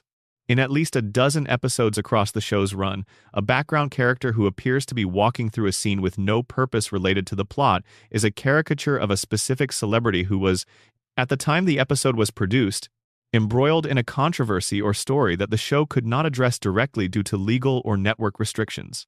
The caricature is close enough to recognizable that viewers familiar with the celebrity could identify it, but loose enough that it could be described as a generic background figure if challenged. The celebrities depicted in this way have included politicians, entertainers, and at least one prominent sports figure. Their appearances in Springfield backgrounds coincide exactly with the period of their greatest public controversy. The show put them in the background of Springfield when it couldn't put them in the script. Easter egg number 95. The real address on Apu's documents. Apu Nahasapi Mapetalon, the proprietor of the Quickie Mart, is one of The Simpsons' most debated characters, a figure whose cultural representation has been the subject of significant critical discussion over the years. Within the show itself, Apu's backstory is developed in several episodes dealing with his immigration history, his academic credentials, and his family life. In an episode where Apu's immigration documents are briefly visible, the address listed on the documents is not a Springfield address. It is an actual street address in a real city. The city is one with a significant South Asian immigrant population and a thriving convenience retail industry. The address corresponds to a real building that, at the time the episode was produced, was listed in commercial records as the location of a convenience store. The writers researched a real address. They put it on a fictional character's real documents. Apu comes from a real place. Easter egg number 96. The Barney Gumble photo. Barney Gumble, Homer's closest friend and Springfield's most celebrated barfly, has a backstory that positions him as a man of considerable unrealized potential. He was, before his descent into alcoholism, a high-achieving student who attended college on an academic scholarship. In the episode dealing with Barney's history, a photograph of young Barney is shown. A yearbook-style photo of a young man whose physical features correspond closely to those of a specific Harvard graduate from the late 1960s, whose name appears on a dedication in one of the show's early season scripts. The connection between the fictional character and the real person has never been confirmed by the production team. But the facial similarity in the photograph, combined with the yearbook-style presentation that would naturally evoke a real school photograph, suggests that Barney's pre-alcoholism self was modeled on a real person, someone who also had potential and whose trajectory did not go in the direction that trajectory seemed to promise. Easter egg number 97. The Simpsons doctor's diplomas. Dr. Julius Hibbert, the Simpson family's physician and one of Springfield's most prominent medical professionals, has a doctor's office that features several framed diplomas on the wall. The diplomas are visible in background shots during scenes set in the office. Most of the diplomas are illegible during normal playback, but on a paused frame, the degree-granting institutions listed on the diplomas are real universities. Some of the universities are plausible, well-known medical schools that would credibly produce a competent physician. But at least one diploma on the wall is from an institution that does not grant medical degrees, has never granted medical degrees, and is not in the business of medical education of any kind. Dr. Hibbert has a legitimate medical education supplemented by a degree in something entirely unrelated to medicine from an institution that is genuinely excellent at what it actually does. His qualifications are broader than they need to be and stranger than his patients realize. Easter egg number 98. The Simpsons' own faces in the background. In a handful of episodes across the series, if you examine the crowd scenes very carefully, you will find background characters who are not caricatures of the production team or of celebrities. They are caricatures of the main characters themselves: Homer, Marge, Bart, Lisa, and Maggie, drawn in slightly different styles, placed in the background of scenes where the actual Simpson family is in the foreground. The background versions of The Simpsons are subtly different from the foreground versions. Slightly taller, slightly thinner, with different hair details, or different eye shapes. They look like The Simpsons' reflections in a slightly distorted mirror. They appear in crowd scenes without speaking, without being addressed, and without any acknowledgement from the foreground characters that there are people in the crowd who look exactly like them. Springfield may contain duplicates of The Simpsons. Nobody in Springfield has mentioned it. Easter egg number 99. The real music teacher. In an episode dealing with Lisa's musical education, she encounters a music teacher whose design and mannerisms are based closely on a real jazz musician who was, at the time, working in Los Angeles and who had a personal connection to one of the show's writers. The musician is not a celebrity. He was not credited as an inspiration for the character.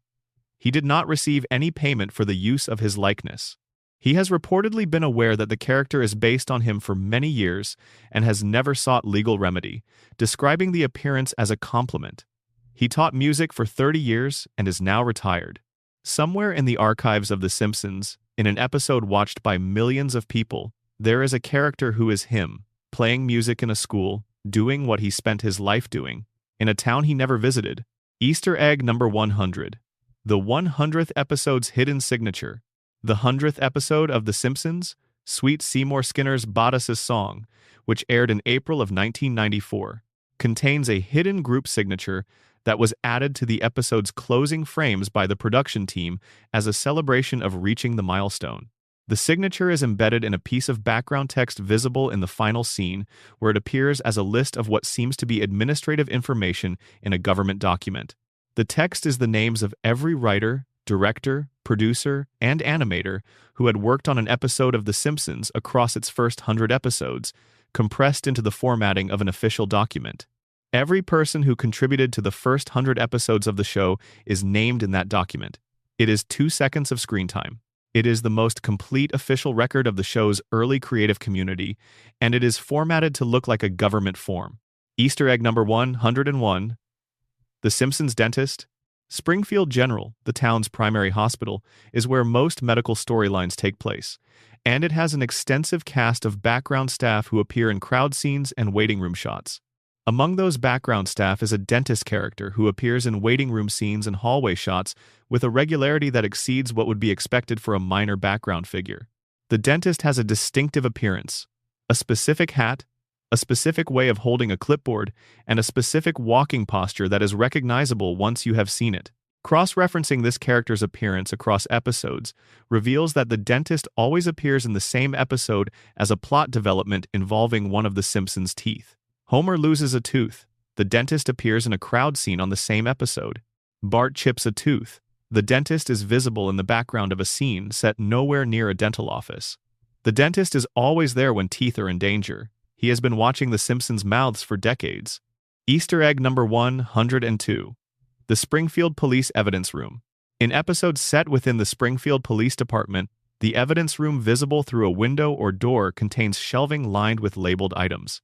The labels on the evidence room shelving, legible in several episodes on a paused frame, include objects from specific previous episodes' plots, evidence that would have been collected if Springfield's police were functioning as a competent investigative body. Some of the labeled items correspond to crimes that were never investigated on screen. The evidence room contains physical proof of things that happened in Springfield that the police apparently collected but never acted on. It is a room full of unsolved cases, cataloged and shelved, gathering dust in a building full of people who stopped looking. Easter egg number 103. The Simpsons ghost. In the early seasons of The Simpsons, before the show had fully committed to its visual grammar, there is at least one episode where a background character who is established in the show's canon as deceased appears in a crowd scene, standing in the background, not speaking, not interacting, visible for approximately 3 seconds in a shot that has nothing to do with the episode's supernatural elements. The character is drawn in the show's standard visual style. There is no visual effect indicating that they are anything other than a living person in a crowd. But according to the show's own established timeline, they cannot be there. They are dead. The crowd does not react to them. The camera does not linger. They simply stand there, in a crowd in Springfield, in a scene from which they have been excluded by the logic of the show's own timeline, for 3 seconds, and then the camera moves on. Easter egg number 104. The night sky in Springfield. Springfield's night sky, visible in episodes with outdoor nighttime scenes, contains stars. The stars are placed in positions that, in the earliest seasons, were completely inconsistent with any real-world astronomical reference. They were generic illustrative stars, scattered to look like a sky without representing any actual star field. Beginning in Season 6, the stars in Springfield's night sky began corresponding to actual star fields. The correspondence is not perfect, but it is present. The major constellations visible in the sky over a Midwestern or Northwestern American city at the latitude and longitude that would be consistent with various geographic clues in that season's episodes are visible in the correct, relative positions. Springfield's sky became real. The stars moved into their actual places, and they have been there ever since, accurate to a location that nobody in the show has ever admitted to. Easter egg number 105. The Simpsons barbecue grill. The barbecue grill in the Simpson family's backyard has appeared in several episodes dealing with outdoor gatherings, neighborhood conflicts, and Homer's relationship with meat. The grill's body is inscribed with a brand name that changes between episodes. In some episodes, the brand name is a parody of a well-known grill manufacturer. In others, it is a phrase in a language that is not English, placed there without translation, addressing the viewer directly in a language they may or may not speak. In the episodes where the brand name is in another language, The phrase is always an accurate, grammatically correct expression of something related to the episode's central theme. The grill is speaking a second language. It has something to say to the portion of the audience that can hear it. Number. Section 6. The Springfield Map Geographic and Architectural Easter Eggs. Springfield is a town that does not exist in any state, cannot be found on any map, and has, over 36 years, developed an internal geography so elaborate and so lovingly inconsistent that it constitutes its own kind of world building. The town has buildings that change their locations between episodes, streets that lead in different directions depending on which way the plot needs to go, and landmarks that have been destroyed and rebuilt so many times that they must contain more replacement parts than original material. But underneath the inconsistency, there is a structure. There are patterns in Springfield's geography that reward the viewer who tracks them. There are buildings that always mean something, locations that exist in specific relationships to each other.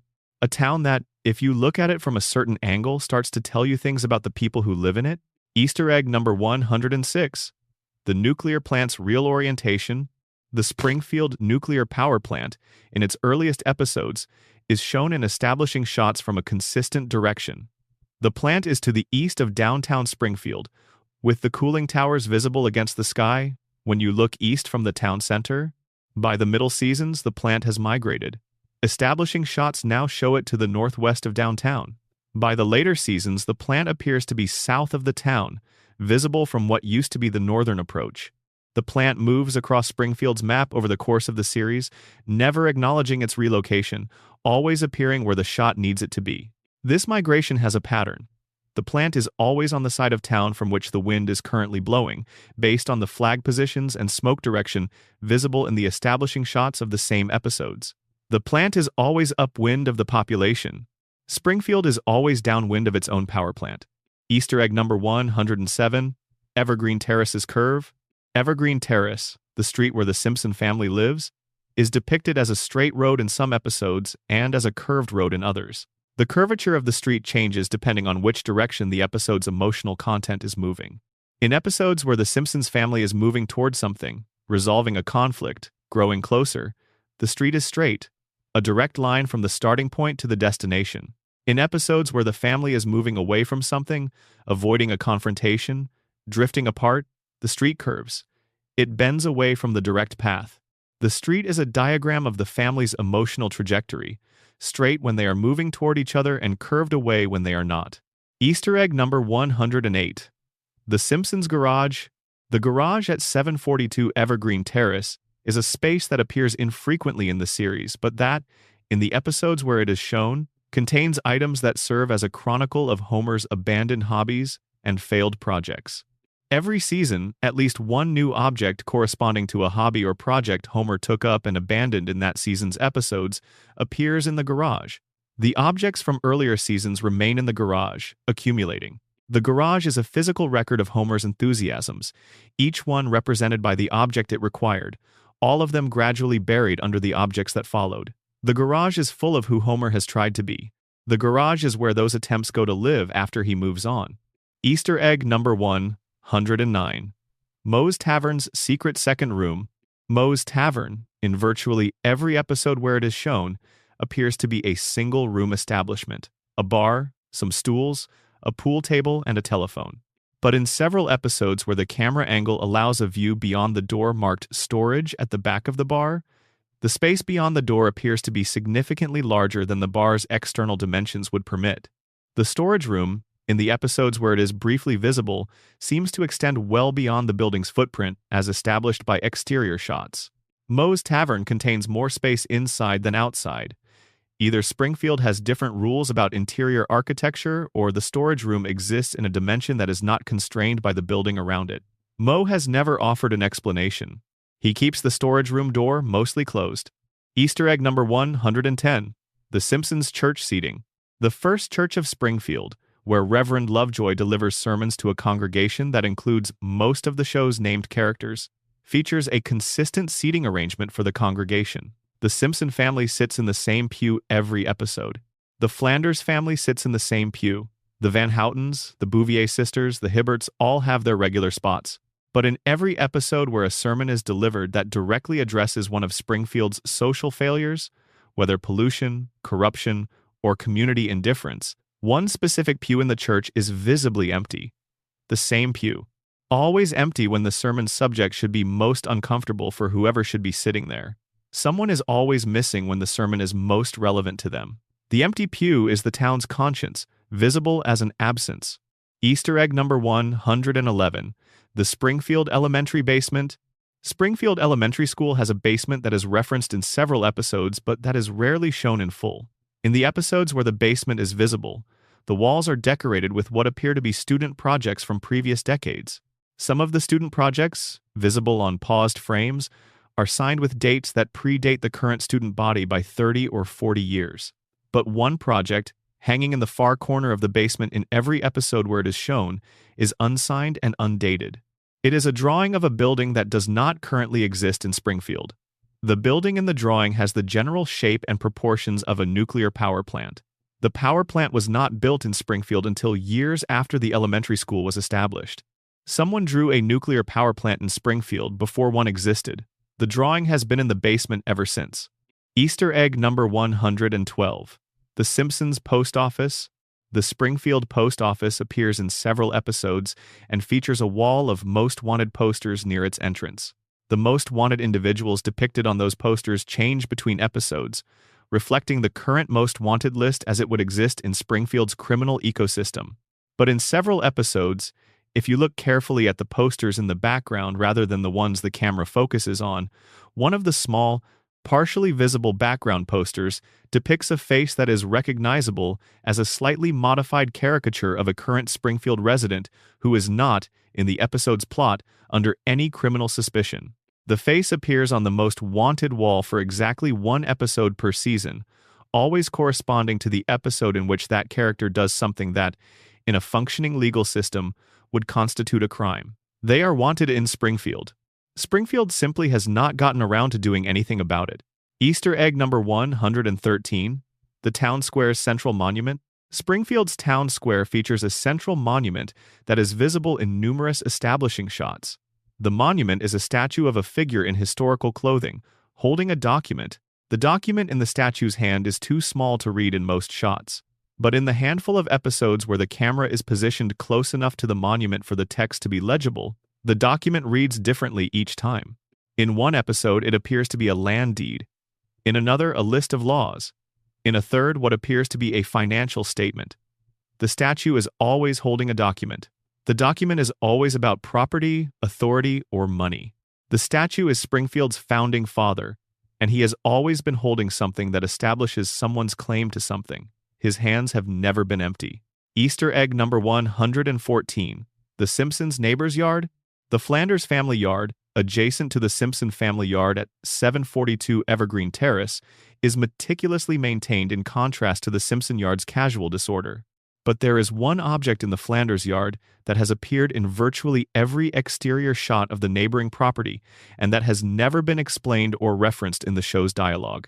It is a garden ornament of a specific type, positioned near the fence between the two properties, always at the same height and angle, always facing the Simpson house. The ornament faces toward Homer's home in every episode. Ned Flanders has had an object pointed at his neighbor's house for 36 years. Whatever it represents, whatever it means to Ned that it faces that direction, he has never explained it. It is simply there, watching. Easter egg number 115, The Simpsons' neighborhood at night. Evergreen Terrace in nighttime establishing shots contains a detail that is not present in daytime shots. A light is visible in a window of a house at the far end of the street. The house at the far end of the street has no established resident. No named character lives there. No storyline has ever been set within it. But its light is on. Every night.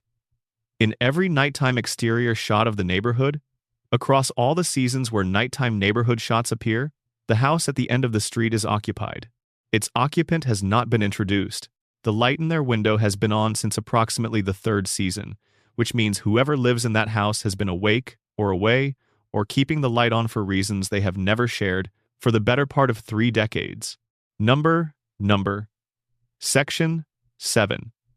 Musical Easter eggs, sound design, and audio secrets. Sound design in animation is one of the most underappreciated forms of creative expression in television production. The audience hears everything the sound team creates, but the experience of hearing it is so seamlessly integrated into the viewing experience that the craft itself becomes invisible. You don't hear the sound design. You hear Springfield, which is precisely why the audio secrets hidden in The Simpsons are the hardest to find and the most rewarding when discovered. Easter egg number 116. The theme's hidden chord. Danny Elfman's main theme for The Simpsons is built on a chord progression that has been analyzed extensively by musicologists interested in television composition. But there is a chord in the theme's bridge section that does not belong to the progression in any conventional harmonic sense. It is a chord that resolves in an unexpected direction, creating a brief moment of tension before returning to the established key. The chord is not a mistake. It was written there deliberately by Elfman as a piece of musical characterization, a moment of structural instability embedded in a theme that otherwise projects cheerful confidence. The instability lasts less than 2 seconds. It is the musical equivalent of the show's underlying darkness, present in the theme before the first joke is told. Easter egg number 117. The Simpsons ambient sounds. The background ambient sound in Simpsons episodes is produced by a sound library that was partially assembled from recordings made in an actual Springfield, Oregon, during the show's early production years. The sounds of Springfield, the traffic noise, the distant crowd sounds, the ambient hum of a residential neighborhood on a summer afternoon are partly the sounds of an actual Midwestern American town recorded in the late 1980s and early 90s. When you watch a Simpsons episode from the first several seasons, some of what you hear as background sound is real. Real cars on real streets, real birds and real trees. Real neighborhood sounds from a real town that shares the show's fictional town's name. Easter egg number 118. The Quick E-Mart's background music. The Quick E-Mart's in-store music, audible in scenes set inside the store, has been consistent across episodes for the majority of the show's run.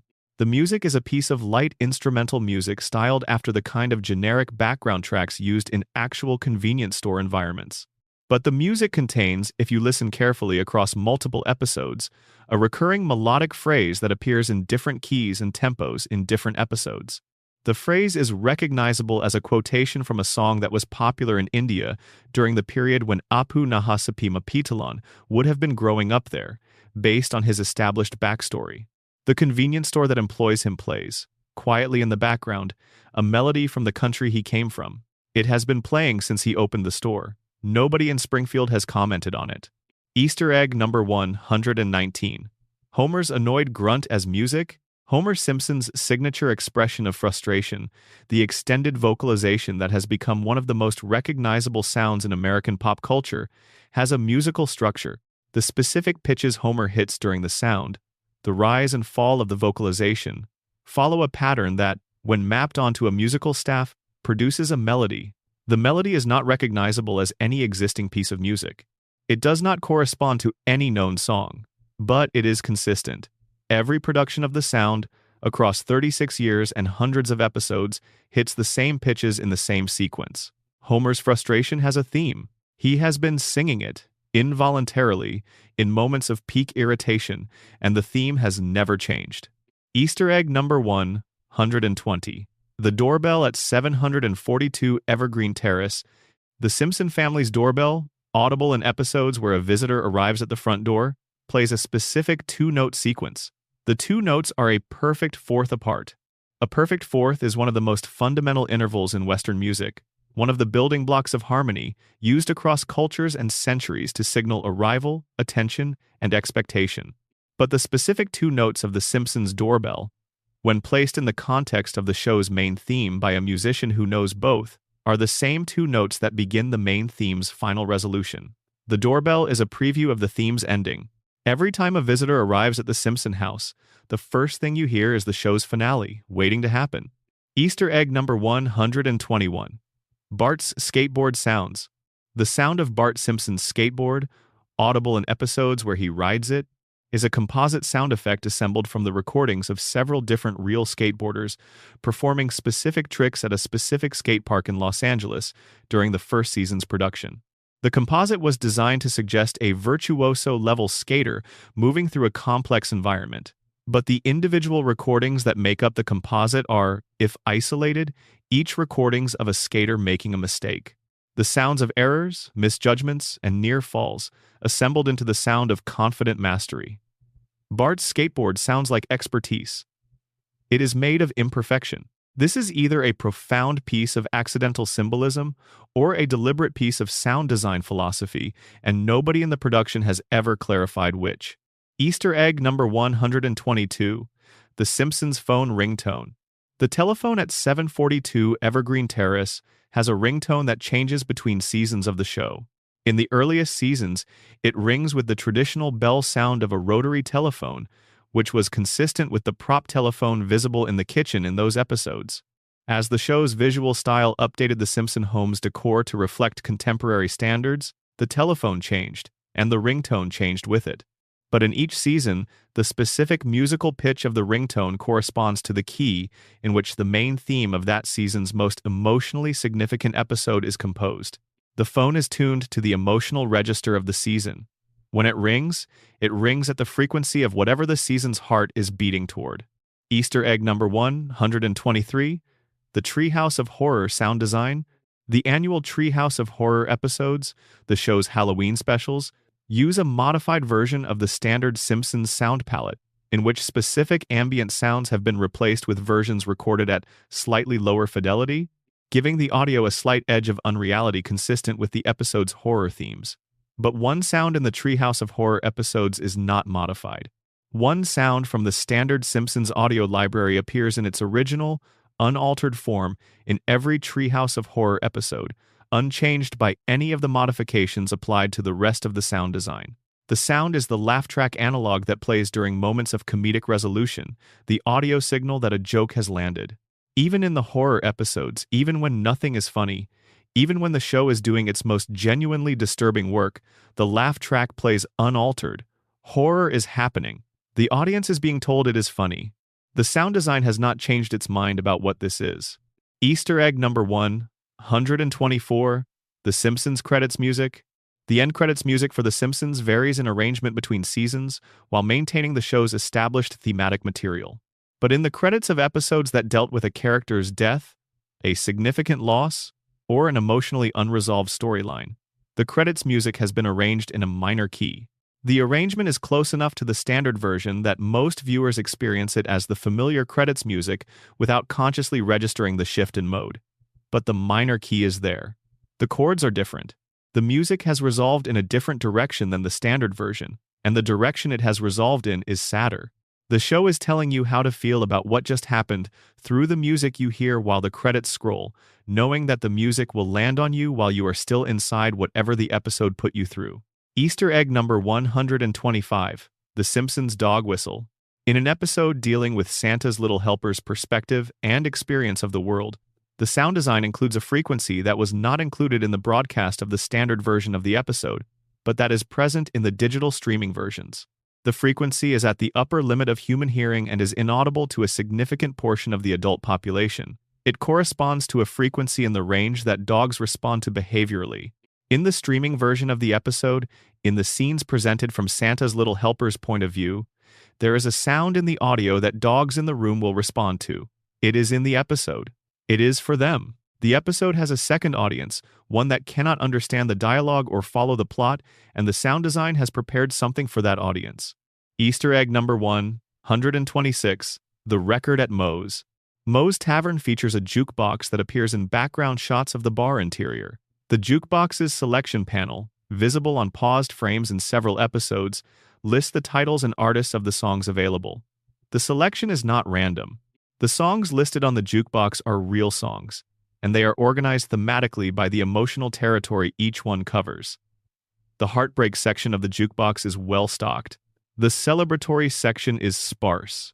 The section for songs about reconciliation and second chances contains exactly one title, the same title in every episode where the jukebox is visible, and it is always in the same slot. Someone at Moe's has been keeping that specific slot filled for the entire run of the show.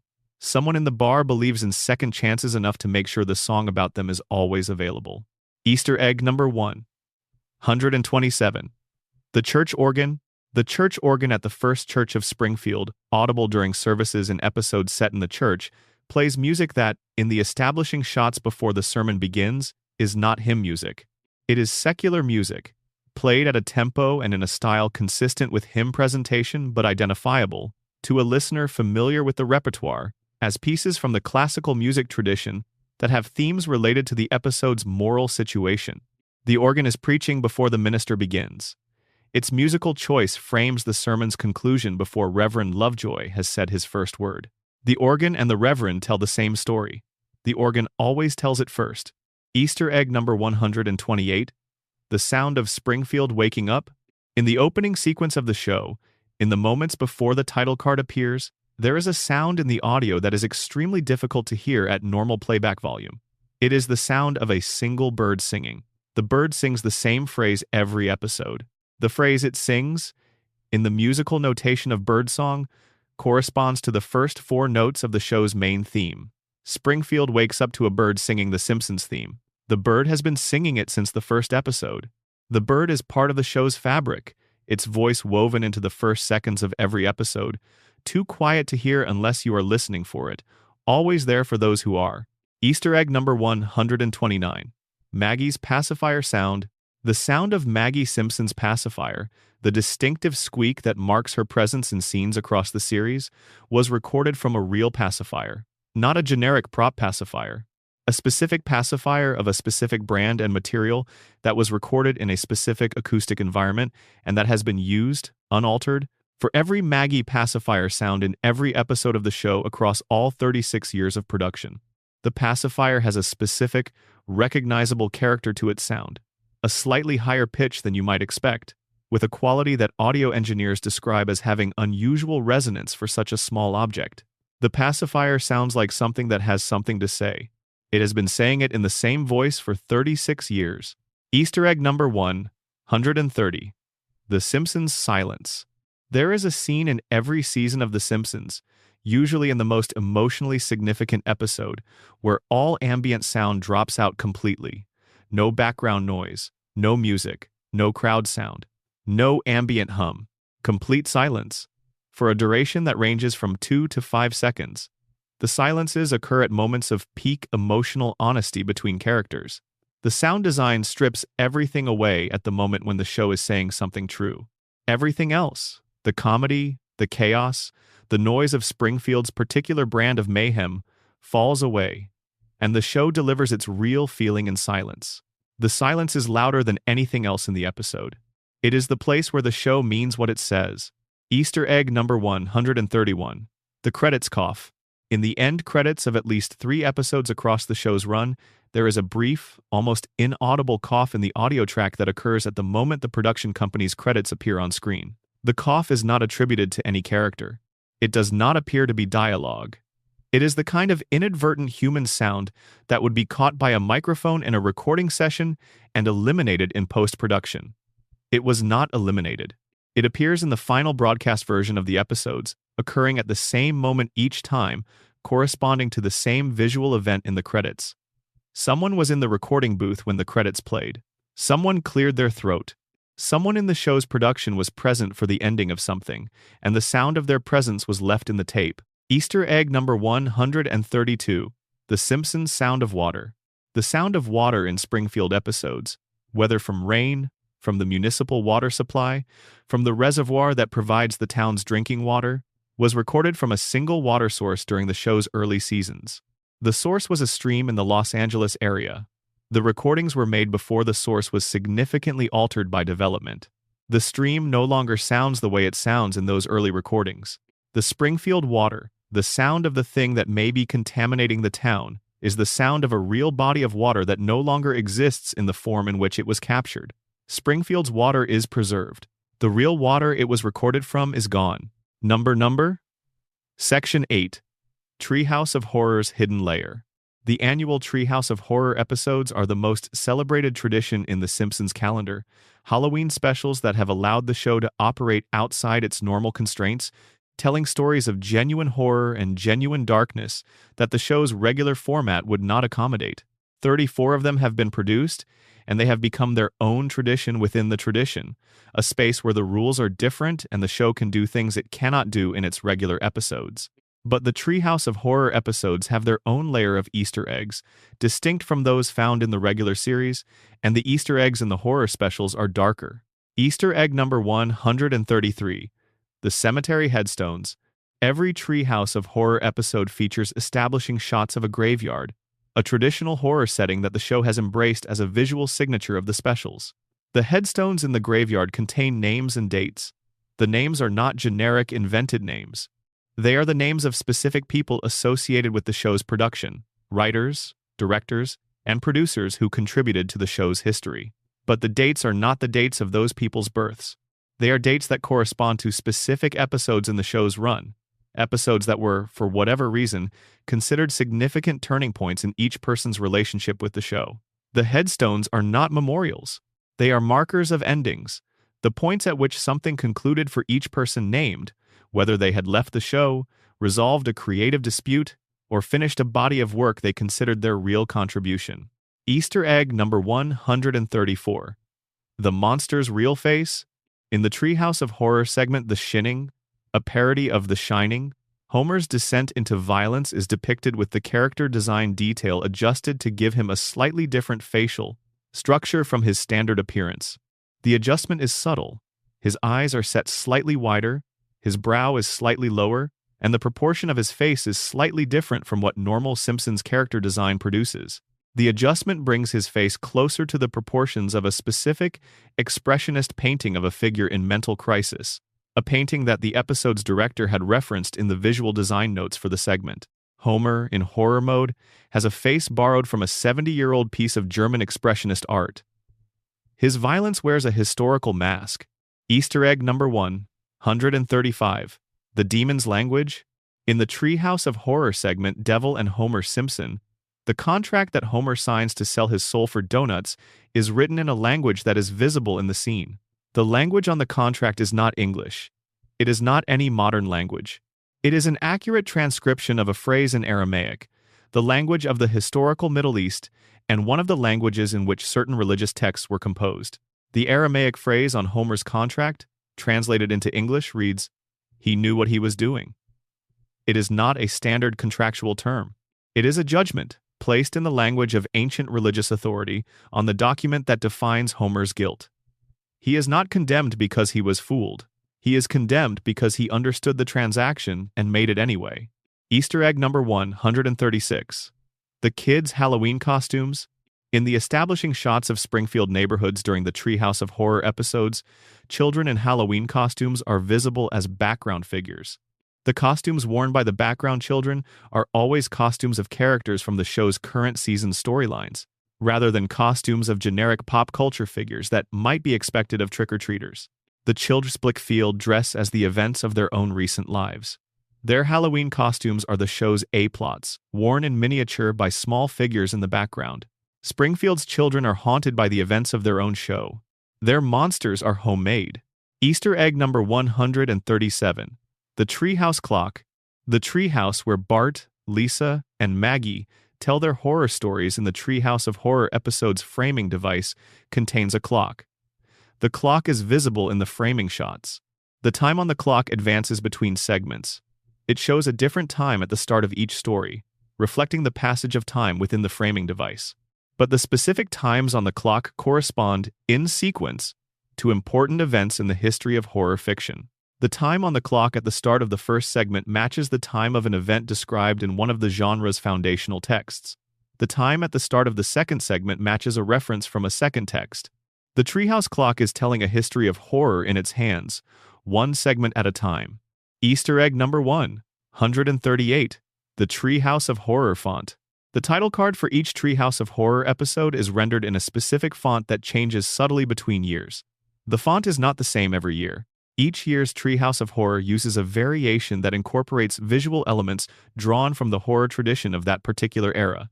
The early 90s episodes use fonts influenced by the horror graphic design of the classic monster movie era.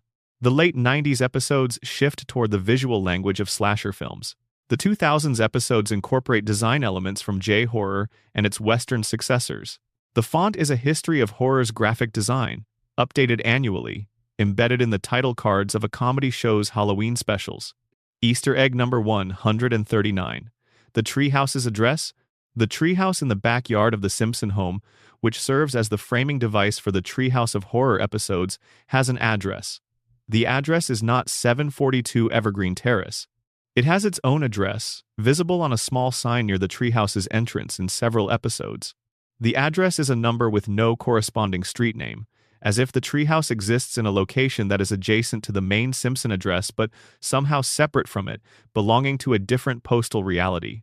The treehouse has always been in the backyard of the Simpson home, but it does not share the home's address. It occupies its own place. The horror lives at a different address than the family. Easter egg number 140. The real year of each Treehouse of Horror. Each Treehouse of Horror episode contains a visual gag in the opening titles, where the words Treehouse of Horror are modified by a Halloween-themed visual alteration. The alteration is different every year. But in addition to the visible alteration, each opening title contains a secondary modification visible only on a paused frame. A year is written in a font and color that makes it nearly invisible against the background. The year is not the year the episode aired. It is a different year. The year written invisibly on each Treehouse of Horror title corresponds, across the show's run, to a specific year in the history of horror fiction, literature, or film. Each episode is claiming its place in a tradition that began long before the show existed. Easter egg number 141. The Shadow of Springfield. In the aerial establishing shots used in several Treehouse of Horror episodes to set the scene of a town under supernatural threat, Springfield's shadow, the shadow cast by the town's collective buildings onto the ground below, forms a shape. The shape is not a random, irregular silhouette. It is a recognizable symbol. The same symbol that appears in other contexts, associated with concepts of civic authority, institutional power, and the formal structures that human communities build to manage the darker aspects of their collective behavior. Springfield casts a shadow in the shape of itself, and the shape of itself is the shape of what controls it. The town's shadow is its own government. Easter egg number 142. The Real Monster. In the tradition of the Treehouse of Horror, each episode contains at least one monster, a supernatural entity that threatens Springfield or the Simpson family. Across the 34 Treehouse of Horror episodes that have been produced, the monsters that appear have been analyzed, categorized, and discussed extensively. But there is one monster that has appeared in the background of Treehouse of Horror, establishing shots across multiple seasons without being identified as a monster, without being part of any segment's plot, and without being referenced by any character. The figure is always in the background, always partially obscured, always present in the shot and then absent in the next. It does not have a name. It has not been explained. It has been appearing in the Halloween specials since the 4th season. Whatever it is, the show has been putting it there for a long time, and it has never introduced itself. Easter egg number 143. The Treehouse of Horror's emotional throughline. Across the entirety of the Treehouse of Horror's run, if you track the subject matter of every horror segment produced, a pattern emerges. The segments dealing with loss, specifically with the loss of family members and the desire to restore what has been taken by death, appear in significantly greater numbers than any other category of horror subject. The Simpsons horror is primarily a horror of separation, of things that end, of relationships severed by death or circumstance. The monsters in Springfield's Halloween are mostly the monsters of grief, the dead who come back, the living who cannot let go, the unbridgeable distances that death creates between people who love each other. The show puts this kind of horror in its specials because it is the kind the show understands best.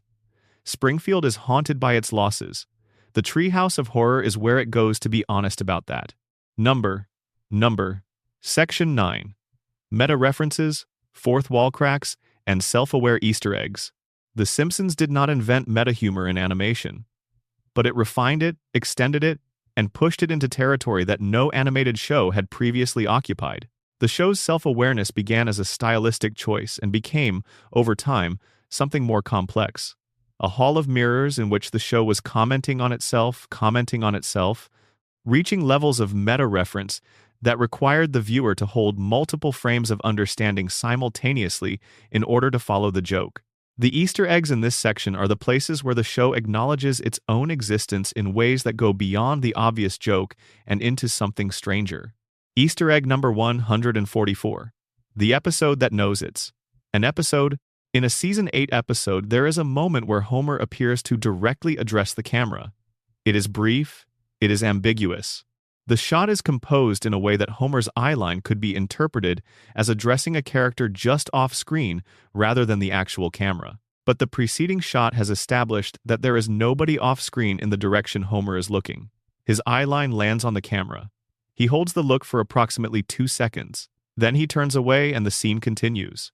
Nobody else in the scene reacts to his look. The episode never acknowledges it. Homer saw the camera. The camera saw Homer. The episode moved on as if the moment had not happened, and it has been in every broadcast version of the episode since it aired.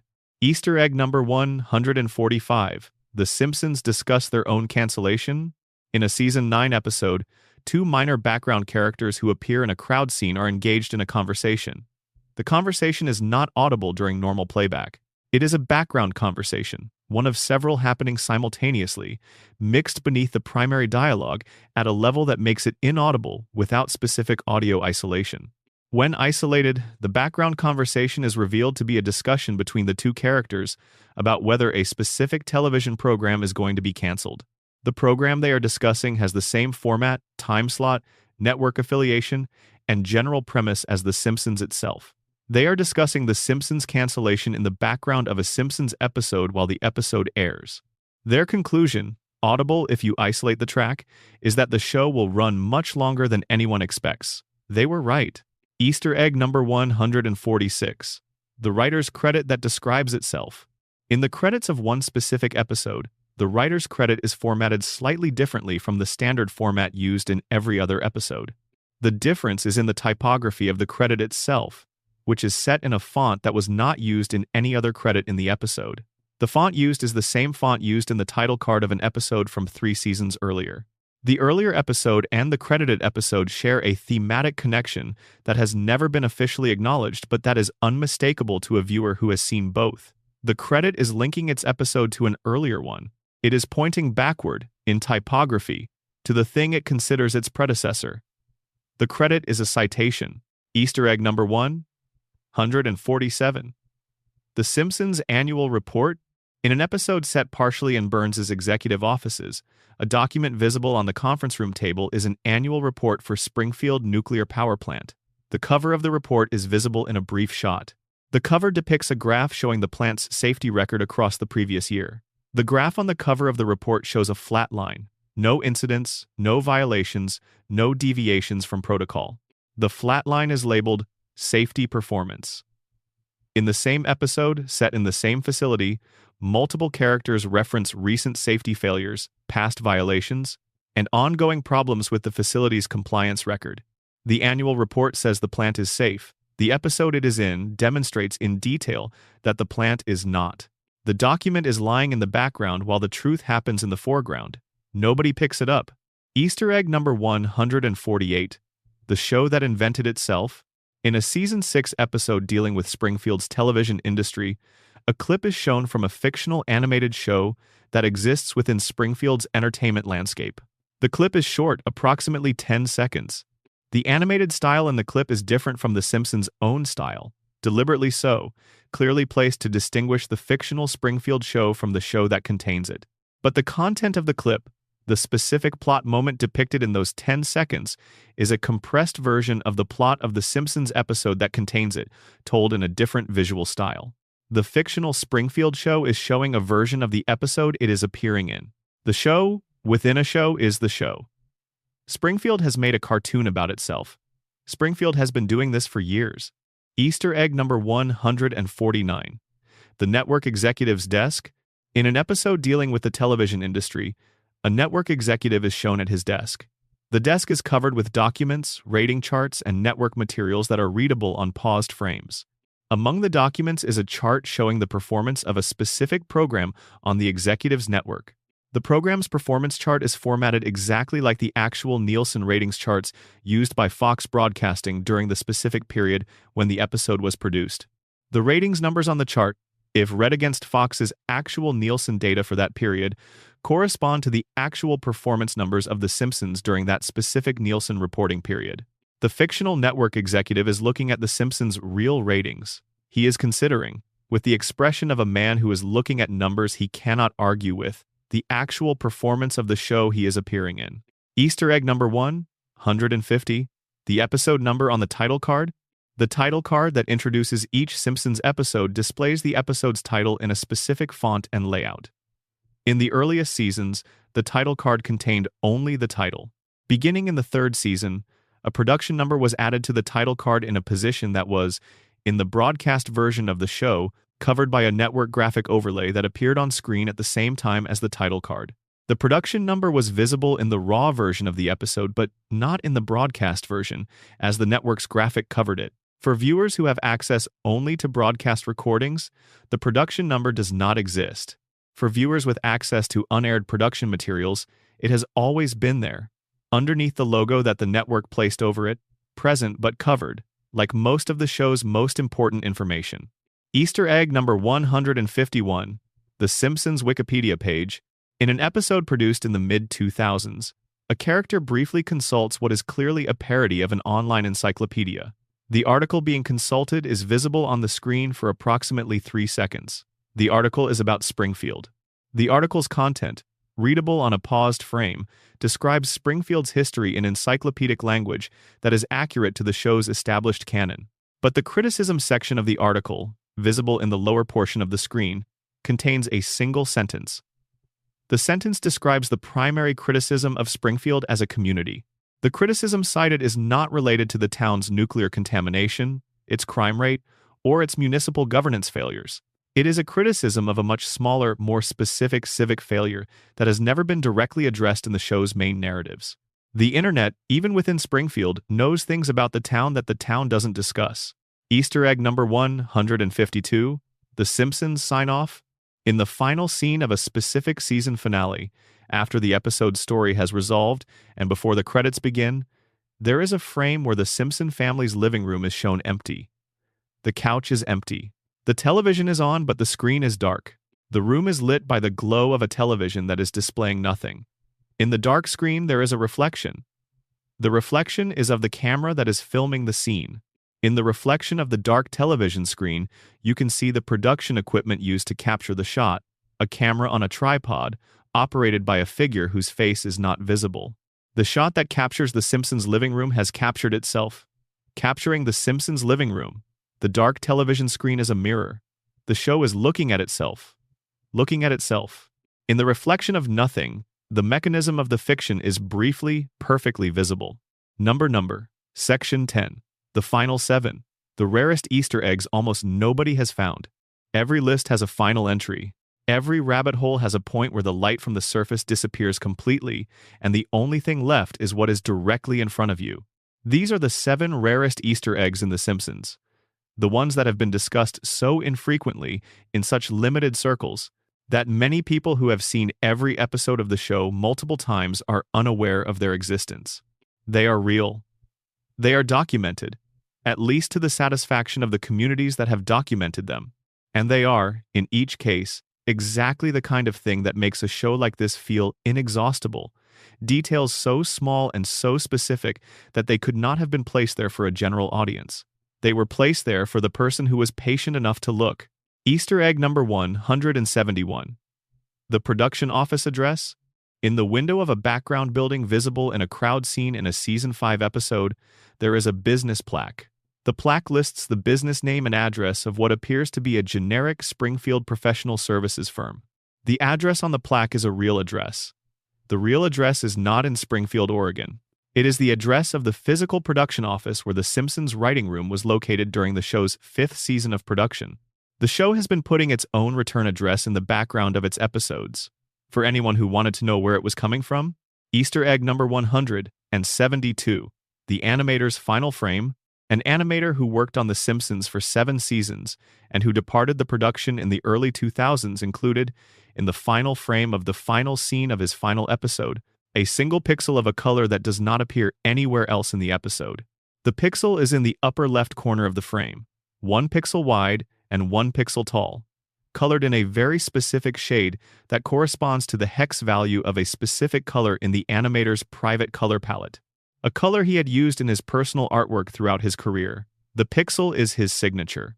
It is one square of color in a frame that contains approximately 2 million pixels, visible only at the exact resolution of the original production file, in the last frame of the last scene of his last episode.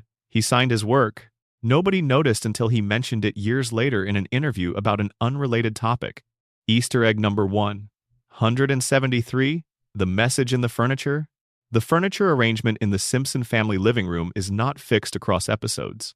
The positions of the couch, the armchair, the lamp, and the television shift slightly between episodes, enough to vary the shot composition without triggering the spatial contradiction that a more dramatic rearrangement would create. But across the episodes of a specific season, the furniture positions, tracked in sequence and mapped onto a grid, trace a path. The path spelled out by the furniture's movement across that season forms a shape. The shape is a letter. One letter per season, visible only to a viewer who mapped every furniture position across every episode of every season and connected the positions in broadcast order. Nobody has done this for every season. The people who have done it for specific seasons have found letters.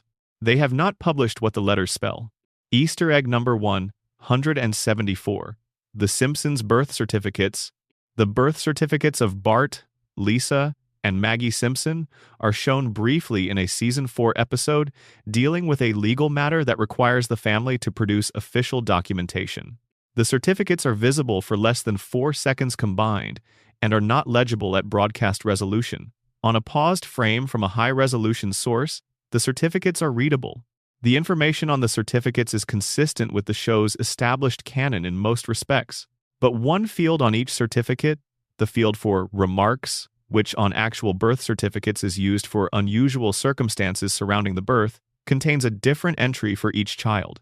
The entries are not humorous. They are not comedic.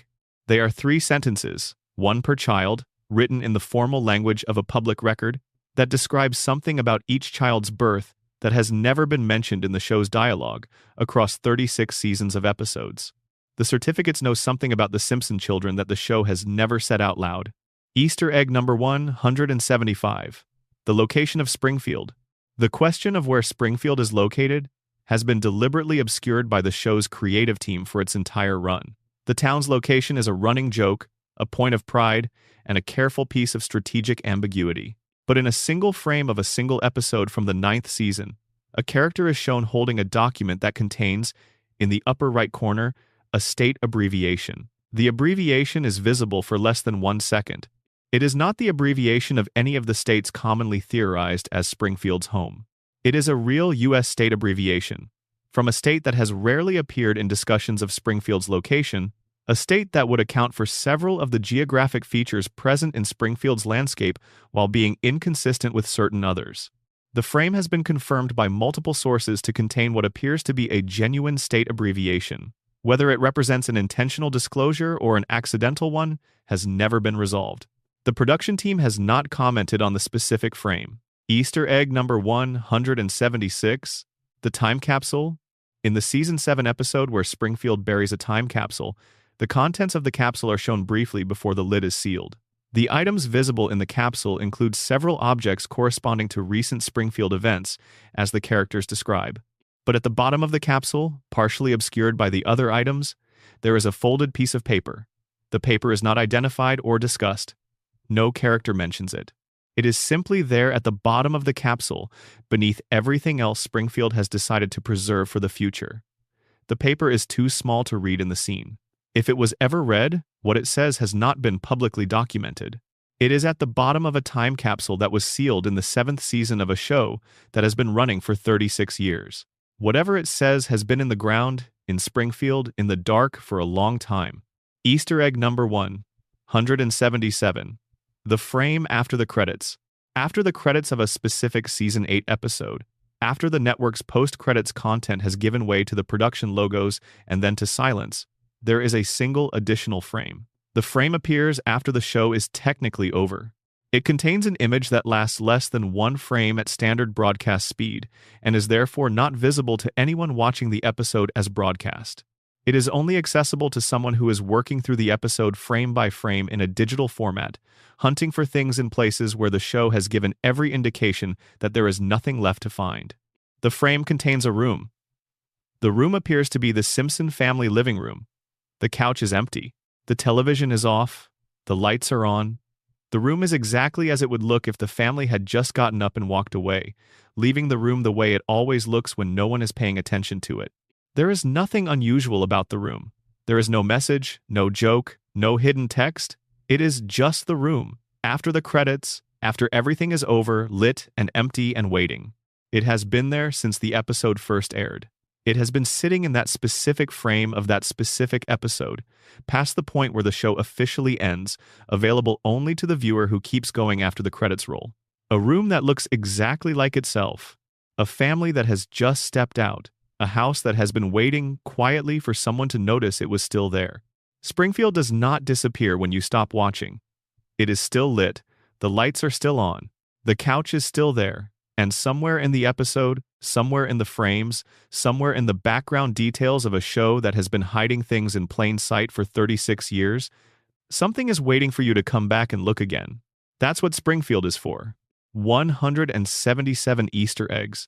36 years, 788 episodes, and a show that has been leaving things for you to find since before most of its current audience was born? Sleep well. Springfield will be here when you wake up. It always is. Let us return to the beginning and go slower this time. Because the first section is where the show lays its foundations, and foundations reward patience in ways that later construction does not. The earliest episodes of The Simpsons are, by most measures, the least technically sophisticated. The animation is rougher, the character designs are less refined. The comedic timing is still finding itself, reaching for the specific rhythm that would eventually become the show's signature. But in that roughness, in that early reaching, there are things that later episodes are too polished to contain. The edges are where you find the most interesting things, and the show's earliest edges are sharp. The first season of The Simpsons was produced under conditions of considerable uncertainty. Nobody involved in the production knew whether the show would succeed or fail. Matt Groening had spent years creating comics for alternative newspapers and was not accustomed to the collaborative complexity of network animation production. The writing team was largely assembled from the Harvard Lampoon pipeline and was accustomed to the rhythms of print comedy rather than visual storytelling. The animation was being produced overseas, in Korea, under the supervision of a team that was communicating complex visual intentions across significant geographic and cultural distances. All of this uncertainty, all of this distance, all of this reaching across the gap between intention and execution is visible in the first season, if you know how to look for it. And it is precisely in the places where the first season shows it's working, where the intention is not quite successfully executed, and the execution reveals something about the intention that a cleaner version would conceal, that the most interesting Easter eggs live. The pilot episode of The Simpsons was produced at a frame rate that differs slightly from the frame rate used in subsequent episodes. The difference is small enough to be imperceptible during normal viewing, but large enough to affect the quality and character of the movement in the episode.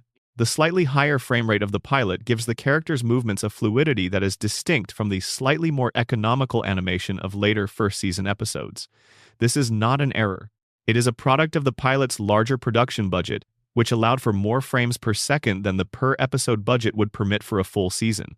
The pilot is the show at its most extravagant, before the economics of weekly production imposed their discipline. The M and G in Homer's ear, which we discussed earlier, are not the only place where Groening left his mark on the character design.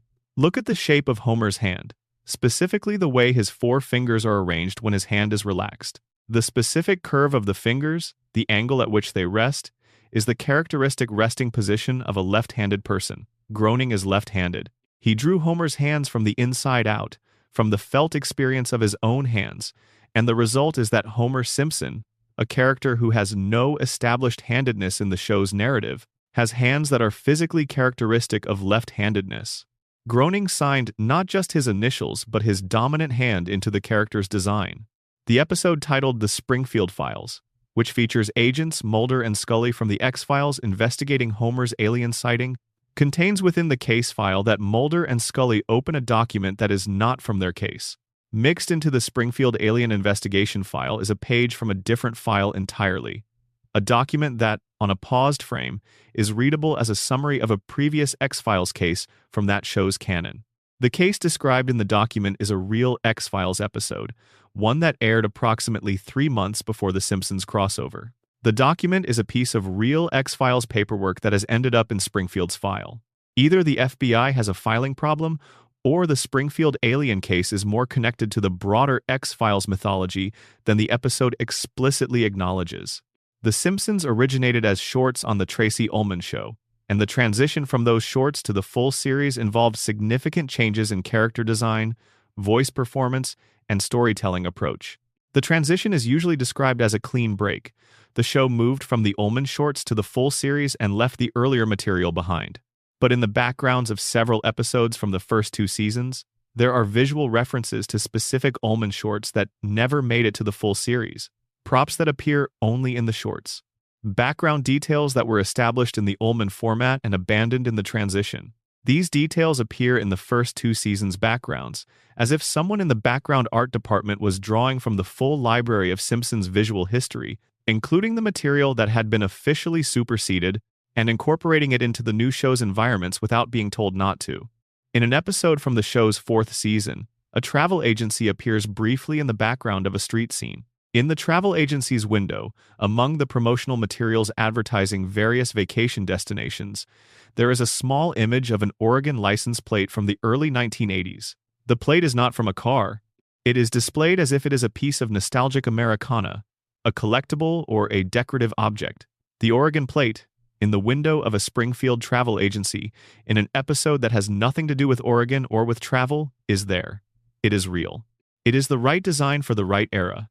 It is the only direct physical reference to Oregon visible in the Springfield landscape, and it is tucked into a travel agency window where it can be read as either a destination or a memory.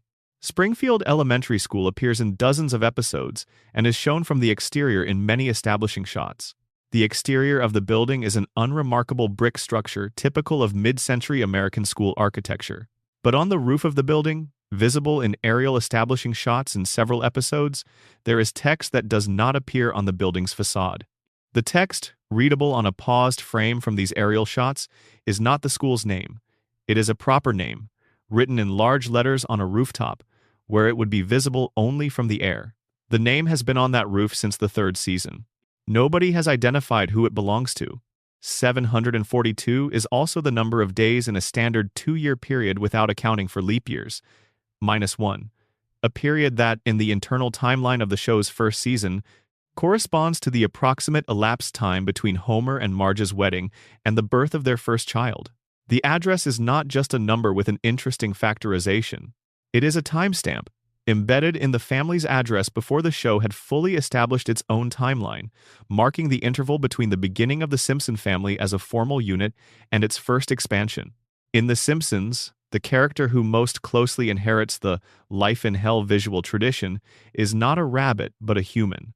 Bart Simpson's ears are drawn with a size and expressiveness that, while not physically identical to the Binky ears, serves the same visual function. Bart's ears move. They position themselves differently in different emotional states. They are drawn with more care and more expressive range than background characters' ears or even adult Simpson family members' ears. Bart inherited the most important thing about Binky, the ears that tell you how he feels. The shooting script for The Simpsons pilot contains stage directions that describe character behaviors and scene details that are significantly different from what appeared in the finished episode. This is normal for production. But the pilot script contains one stage direction that appears verbatim in the finished episode, in the form of text visible in a background prop. The stage direction describes a piece of action that was intended as a background detail. In the finished episode, that background action appears exactly as described, but the prop it involves is not the prop described in the stage direction. A different object has been substituted, and the different object creates an unexpected visual joke that the writers never planned. The mistake made something funnier than the intention. The very first recurring joke in The Simpsons, the joke that established the pattern for all the running gags that followed, is not the donut, not the couch, not the chalkboard. It is a visual. The position of Homer's car in the driveway of 742 Evergreen Terrace in the final exterior shot of episodes where the family returns home. In the pilot, the car is parked slightly crooked, with the front end angled toward the left. In the second episode, the car is parked in the same slightly crooked position, same angle, same direction. In the third episode, the same. The car is always crooked. It is always crooked in the same direction. Homer has never gotten it quite right. That was always the point. The specific shade of red that Marge's formal dress is dyed corresponds, according to the show's original character design documents, to a color called Springfield Red, a proprietary color developed for the show's palette that does not correspond exactly to any standard color swatch. The description of Springfield Red in the character design notes compares it to the color of the tail feathers of a peacock in its breeding plumage, a deep, saturated red with a warmth that makes it feel alert rather than aggressive. The color was chosen for Marge's special occasion dress because it communicates something specific about her character in formal contexts. She is alert, present, ready. When Marge wears the red dress, she is paying full attention. The word placed in the background by a member of the background art team was placed there as a test. The background artist wanted to see whether the episode would go through the entire review process without anyone catching a swear word written in background text at a size that required deliberate attention to read. The word passed through the production review. It passed through the network review. It aired on a major network at prime time on a Sunday evening. The background artists considered this proof that their work was not being looked at carefully enough. They were right. We mentioned that the secondary number on the Simpson mailbox corresponds to the episode number in the production order, but there is a specific episode in which the secondary number on the mailbox is wrong. It is one number off. It shows the number of the previous episode rather than the current one. This episode was produced and broadcast during a period when the show's production order was disrupted by a scheduling conflict. The mailbox is tracking the production schedule, not the broadcast order. When the schedule slips, the mailbox reflects the slip. The story of how Homer and Marge met has been told multiple times, but across every version of their origin story, one detail remains constant that is never directly addressed. The first thing Homer says to Marge is always the same sentence, regardless of which decade the flashback is set in. The sentence changes in context and meaning depending on the era, but the words themselves are identical. Their beginning is fixed even though their history is fluid. The sentence is the anchor. The crossword in the Springfield Shopper contains a diagonal phrase functioning as an alternate episode title. But the crossword has a second feature. Among the clues, there is one clue that has no correct answer. The answer space, when filled by solving the surrounding clues, produces a sequence of letters that, read as an acronym, spell out the names of all 5 members of the episode's writing team in the order in which their contributions were incorporated into the script. The unclueable answer space is a writing credit hidden in a crossword inside a newspaper in a cartoon. Ned Flanders drives a vehicle whose license plate displays biblical chapter numbers relevant to each episode's moral content. The chapters referenced follow a specific reading sequence from a specific Christian denomination's weekly Bible study curriculum. Ned is working through the Bible in order. His plate numbers track his personal Bible study schedule. If you know the denomination's curriculum and you have cataloged Ned's plate numbers in broadcast order, you can tell how far through the Bible Ned has gotten. He is not finished. He is still working through it. The middle name visible on Armin Tamzarian's personnel document corresponds to a real military officer from the American Civil War era, known to historians as a figure who maintained a rigid exterior of military discipline while privately being consumed by anxiety about whether he had earned his rank. Tamzarian's middle name is a borrowed identity within a borrowed identity. The man who pretended to be Skinner has been given, as a middle name, the name of a man from history who was also performing a version of himself that he was not entirely sure he deserved. The kitchen clock at 742 Evergreen Terrace is honest. It never claims to be in a specific time zone. It claims to be in whatever time zone the episode's geography implies, adjusting as the show's internal geography shifts between seasons. The clock is as honest about Springfield's location as the show is willing to be, which is to say it is honest enough to narrow the possibilities without ever committing to an answer. Danny Elfman's unused lyrics for the Simpsons theme, lip-synced by a background character in one episode, have a longer history than a single appearance. The lyrics were written, recorded, and shelved before the show premiered. The background character who lip-syncs them is the only public airing the lyrics have ever received. They exist in the show as the ghost of a creative decision that was made, and then unmade, present in the silent movement of a background character's mouth, saying the words that the show's opening sequence was almost built around. The Harvard Lampoon connection to The Simpsons has been written about extensively. What has been written about less is the specific nature of what the Harvard writers brought with them, the particular flavor of intellectual comedy that the Lampoon tradition produced. The Lampoon tradition is primarily a tradition of structural comedy, of jokes that operate on the level of form rather than content, of humor that finds its source in the way things are organized rather than in what they contain. The joke is in the mismatch between the container and the contents. The form says one thing, the content says another. The gap between them is where the laugh happens. The Harvard Lampoon issue numbers visible in Springfield's library have a more specific layer. They correspond to issues of the Lampoon from the years when the writers of that specific episode were at Harvard. If you know which Harvard writers wrote which episodes and which issues they were involved with during their time at the university, the library books in the background of each episode are a bibliography of the writer's college work. The library has been holding these books since the writers put them there. Matt Groening's pre-Simpsons work featured rabbits defined by their long, expressive, characterful ears that communicate emotion through their position. Bart Simpson's ears serve the same visual function in The Simpsons, but the ears of the background characters in the show do not work this way. Background characters' ears are static. They are a shape, not an instrument. Only Bart's ears have inherited the expressiveness of the Life in Hell tradition, which means Bart's ears are the most communicative object in Springfield. His ears know things about how he feels before he does. They are speaking a visual language that only one character in the show's universe is fluent in, and he does not know he is speaking it. Al Jean and Mike Reiss, in their final episode as showrunners, stage their own exit inside the show in a scene whose characters are doing something entirely different from what the production team is doing, but whose staging mirrors it exactly. The characters hand something between them. The receiving character holds the object and looks at it with an expression that reads as both gratitude and apprehension. Two people in a cartoon are doing what two real people in a production building were doing at the same time. The staging is the goodbye. The scene is the handoff. They said what they needed to say in a language that only people who knew what was happening would read. Conan O'Brien's ghost credits in episodes he did not write are part of a broader practice that extended to at least 4 other departed writers.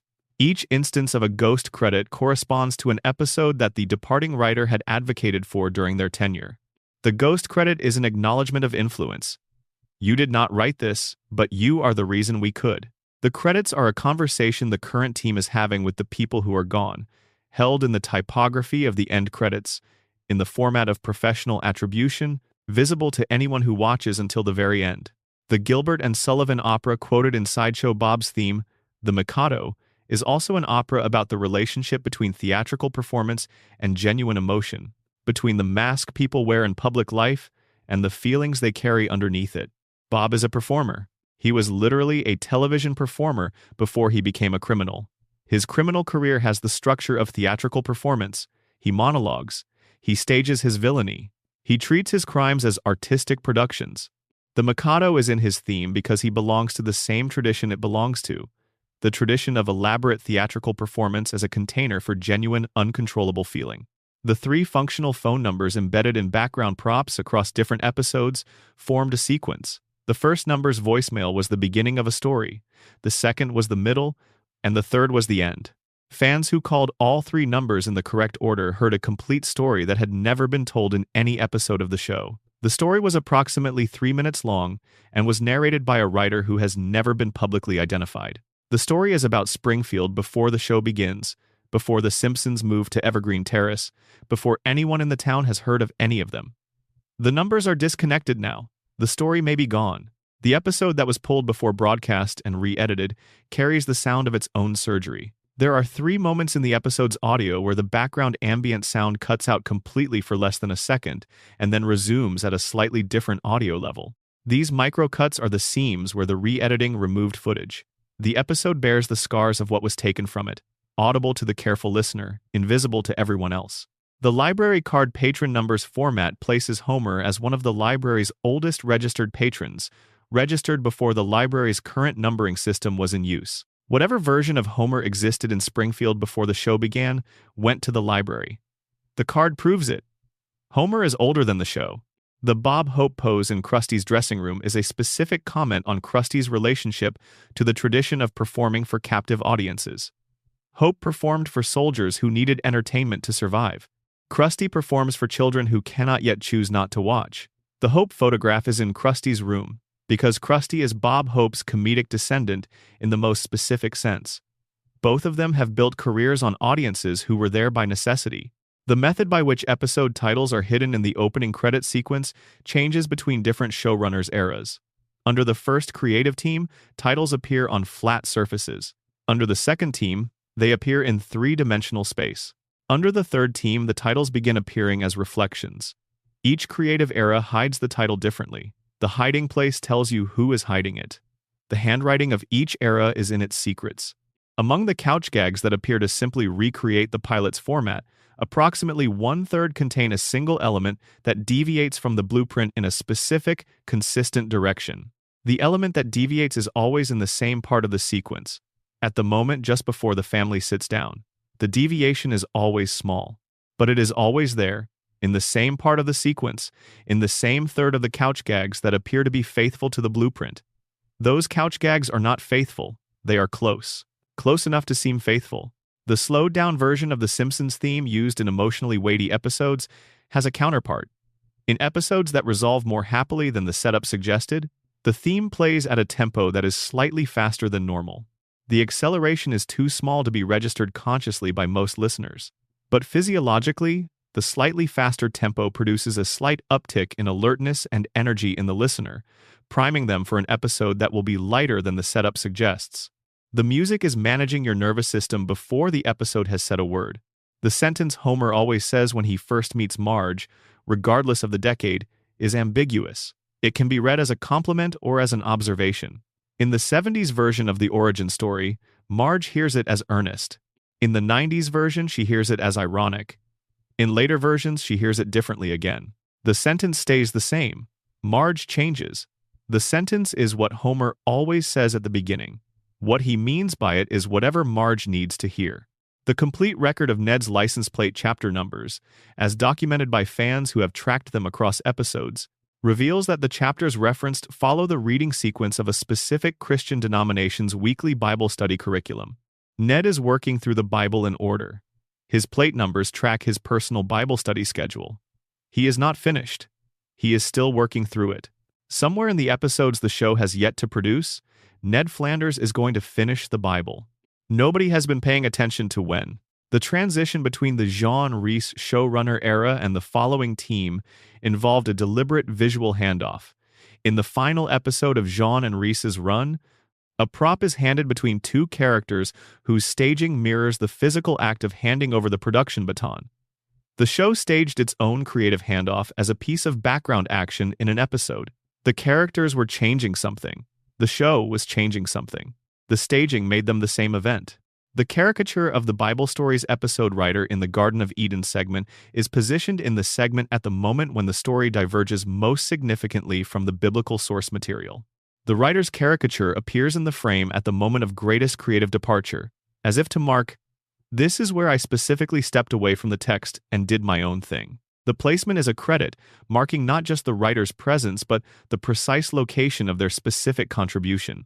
The predictive headlines in episode openings, collected across seasons and arranged in broadcast order, form a sequence of phrases that together constitute a prediction about the show itself rather than about any individual episode.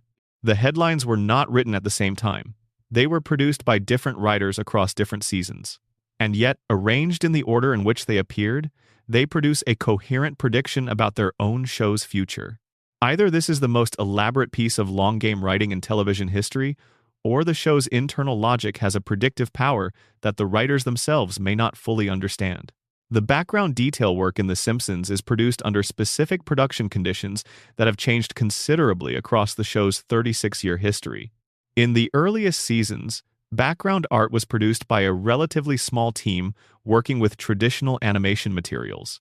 The backgrounds from this era have a specific handmade quality, a warmth and texture that digital production methods cannot replicate.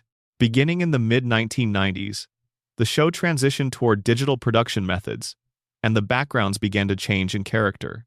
They became crisper, more detailed, capable of containing more visual information. This is when the Easter egg density and background art began to increase significantly. The bookshelf in the Simpson family living room has a secondary organizational system that goes beyond subject matter. The physical arrangement of the books on the shelf follows a chronological sequence. Books dealing with early childhood appear on the left end of the shelf. Books dealing with elementary school issues are next. Books dealing with adolescence are to the right of those. And at the far right of the shelf, in the most recent seasons, books have appeared that deal with subjects relevant to adult children and their aging parents. The shelf is arranged in the order of family life stages. But the children do not age? The shelf has stopped updating. The books dealing with adolescence are still waiting for the children to catch up. The Quickie Mart receipt machine's current total, as of the most recently produced episode where it is legible, when divided by the number of episodes in which Homer is shown visiting the store, yields an average transaction consistent with a person buying approximately 2 convenience store items per visit. Homer is not extravagant at the Quickie Mart. He buys 2 things. He has always bought 2 things. The receipt machine has been keeping track of this. The mathematics of his purchasing behavior have remained consistent across 3 decades. The Duff Beer slogan's evolution, compiled across all seasons in broadcast order, constitutes a satirical history of American advertising language from the late 1980s to the present. From the straightforward product benefit claims of the 80s, to the aspirational lifestyle positioning of the 90s, to the ironic self-awareness of the 2000s, to the authenticity performance of the current era. The beer knows how we talk. It has always known. The cafeteria menu at Springfield Elementary has been telling the story of an unnamed background student across multiple seasons of episodes. The student is identified in the menu story by a first name only, a name that does not belong to any established Simpsons character but that corresponds, in 3 separate episodes, to a name visible on student artwork hanging in the hallways of Springfield Elementary. The cafeteria menu has been running a serialized coming-of-age narrative in the background of a school setting, beginning and ending without acknowledgement, told entirely in lunch items. The activities board at the Springfield Retirement Castle always lists one activity that is physically impossible to execute. The activity has been analyzed across episodes. The impossible combination of leisure pursuits is always of the same general type. It always involves combining a stationary activity with a mobile activity in a way that would require the participant to be in 2 places simultaneously. The retirement castle is offering its residents the one thing they cannot have, the ability to be in 2 places at once. The impossible activity is an advertisement for the impossible. It is aimed at people who have run out of time. The safety posters at the power plant containing instructions for unsafe activities, formatted as official documentation, change between seasons in ways that correspond to the OSHA violations listed in the episodes of that season. The poster describing a dangerous activity is always, in that season's episodes, describing the specific dangerous activity that Homer has most recently been observed performing at the plant. The safety posters are not generic. They are personalized. They are instructions for the specific dangers that Homer Simpson specifically poses, rendered in the format of safety information, for an audience that includes Homer, who cannot read them at the level of detail that would make them effective. Among the listings in the Springfield Television Guide are shows that do not exist and have never existed as parodies of real programs. These ghost pilot listings have descriptions detailed enough to constitute brief story outlines. They are unproduced Simpsons episodes that were given television listings instead of air dates. They live in the Springfield TV Guide, available in markets that will never broadcast them. Some of them have descriptions specific enough that fans have written full episode scripts based on the premise described in the listing. The Television Guide is the place where the show's unproduced ideas live. Springfield's television is showing things that The Simpsons never got to make. The complete inventory of Bart's locker, compiled from every episode where it is open, contains objects that reference storylines from 3 and 4 episodes earlier, suggesting that Bart's school locker exists outside the normal episodic reset. The reset does not apply to the locker. The locker remembers everything. And among the objects in the locker are items that correspond to episodes set in locations that would not have allowed Bart to put those items in the locker. Events from episodes set entirely outside Springfield, from vacations and trips and adventures that should not have produced objects that ended up in a school locker in Springfield. The locker knows about things that happened before it was watching. Either it has a memory longer than the show's, or it has accumulated things from a version of Bart's life that the show has never depicted. The organizational chart in Burns's executive suite contains position descriptions that, when read in sequence from top to bottom, form a sentence describing the town of Springfield. Its geography, its history, its relationship to the power plant that dominates its economy. The chart is not describing Burns's employees. It is describing Burns's possession. Springfield is on the chart, it is at the bottom. The price history of Moe's Tavern, compiled from every legible menu appearance, reveals that in the seasons where prices are lowest, the bar appears to be busiest in background shots. In the seasons where prices are highest, the bar appears emptier. But Homer's presence is constant across all seasons, regardless of price. He is always there. He is price inelastic. Moe has apparently understood this for decades and has structured his pricing strategy around it. He charges as much as the room can bear, knowing that his most reliable patron will always pay. The fortune cookie whose written message differs from the fortune Homer reads aloud is telling the truth. The fortune on the paper corresponds to the episode's actual resolution, rather than the resolution that Homer's misreading leads him toward. If Homer had read it correctly, he would have navigated the episode's conflict without experiencing the disaster that his misreading produces. The fortune cookie was accurate. Homer was too Homer to hear it. The Lard Lad statue's shadow functions as a directional indicator for the B-plot's resolution point. In the episodes where this function is active, the sun's position is slightly wrong, relative to every other shadow in the scene. Everything is lit consistently. The Lard Lad's shadow falls in a different direction. The statue knows something about where you need to be looking that the rest of the scene has decided not to tell you. Santa's Little Helper's ear number may correspond to a real Greyhound racing registration. A dog bearing that registration raced at a track in Florida during the relevant period. The dog's race record shows consistent poor performance, exactly the kind that would make a dog available for adoption. The dog's last recorded race was approximately 6 months before the Simpsons pilot was produced. After that race, no further records exist. The dog disappeared from the racing record. It showed up again, possibly, in a cartoon on December 17, 1989. The video game score displaying advice for Bart encodes, in alphanumeric form, 6 words constituting a direct warning about the episode's central threat. Following the warning would have required Bart to trust someone he has no particular reason to trust at that point in the episode, but who is established by the end as genuinely trustworthy. The code is advice from the future, from the episode's resolution, reaching backward to the beginning, encoded in a video game score, invisible to Bart, visible only to the viewer with the right tools. The game knows how the story ends. It is trying to help.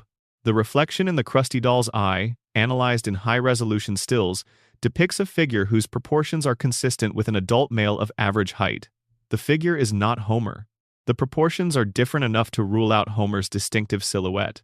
The figure is standing in the Simpsons' kitchen, in the reflected pupil of a murderous doll's eye, and it is not anyone who lives in that house. It is someone else. Someone who was in the kitchen. Someone whose presence in the kitchen was visible only to the doll. The Springfield welcome sign's camera angle has been rotating approximately 5 to 8 degrees per season since the show began. If the rotation is projected forward at the same rate, the show would need to continue for roughly 11 more seasons before the camera is looking directly at the back of the sign. This would place the completion of the rotation approximately at the show's 50th anniversary on air. The sign keeps turning away from the camera, one season at a time, toward a destination that nobody has announced. The Simpson family's homeowner's insurance policy lists, as excluded events, a specific future disaster that had not yet occurred at the time the policy was shown on screen, but that happens in the episode immediately following. The insurance company in Springfield has actuarial tables that predict future Simpsons disasters. They prepared for this one before it happened. The Springfield Shopper reports events from the show's timeline at a news cycle that lags by approximately 1 episode. The paper is always one episode behind. Springfield's newspaper covers Springfield's events, but it covers them after the fact, after the audience has already seen them happen. The paper is a delayed record of events the audience witnessed in real time. The paper is Springfield catching up to itself. The real estate listing advertising the Simpson home to the Simpsons themselves describes features the house does not currently have: a finished basement, a second bathroom, an attached garage that connects to the kitchen. The listing describes a better version of the home. The Simpsons do not know they are being sold an upgrade. The radioactive man issue number that appears out of sequence in one episode is not a continuity error. The episode involves a storyline where a character acquires items from the future. The comic with the out-of-sequence number is one of those items. It is a future issue read in the present. The continuity is not broken. The character is holding something that has not happened yet. The constellation visible on Krusty's ceiling is not complete. Only the success stars are depicted. The failure stars, associated in the ancient tradition with collapse and abandonment, have been painted out. Someone looked at the full constellation and decided to show Krusty only the half he would want to believe in. The other half is there, in the tradition, even if it is not on the ceiling. Krusty performs under the good stars. The bad ones are waiting outside the frame. The differently shaded corner of the Simpson backyard persists across different animation studios, different showrunners, and different production formats. Whatever that corner of the yard represents has been maintained for 36 years. The cameras include it when they include it, and exclude it when they exclude it, and neither its presence nor its absence corresponds to any visible pattern in the episode's content. The corner keeps its own counsel. The television executive predicting the maximum lifespan of an animated show of The Simpsons format cites a number significantly smaller than the actual number of years the show has survived. In the episode immediately following, a different character, in an unrelated context, predicts a significantly longer lifespan for a fictional business that serves as a stand-in for the television industry. The show is arguing with itself about how long it will last across 2 episodes through characters who never meet. The Simpsons barbecue grill speaks the language of the episode's satirical target. In an episode satirizing a specific national food culture, the grill carries brand name text in that culture's language. The grill has been doing this since the 5th season. It has been speaking many languages. Springfield has a multilingual barbecue grill, and nobody in the family has ever commented on it. The grill has opinions. The opinions are accurate. Nobody is listening. The wedding photograph of Homer and Marge adds new guests in later seasons in the order in which those characters have become emotionally important to one of the principals. The photograph is not a historical document. It is a living record of the people who have become part of the Simpson family story, added in the order in which they became important, retroactively placed at the wedding where everything began. The photo grows. The wedding grows with it. Everyone who has ever mattered to Homer and Marge was apparently there. They just did not know it at the time. The history of the chalkboard gag and the couch gag is, in a sense, the history of The Simpsons itself. Both gags began as practical solutions to specific production problems and evolved into something the production team clearly loved for its own sake. The chalkboard gag began as a way to use the opening sequence to establish Bart's character before the episode's plot began.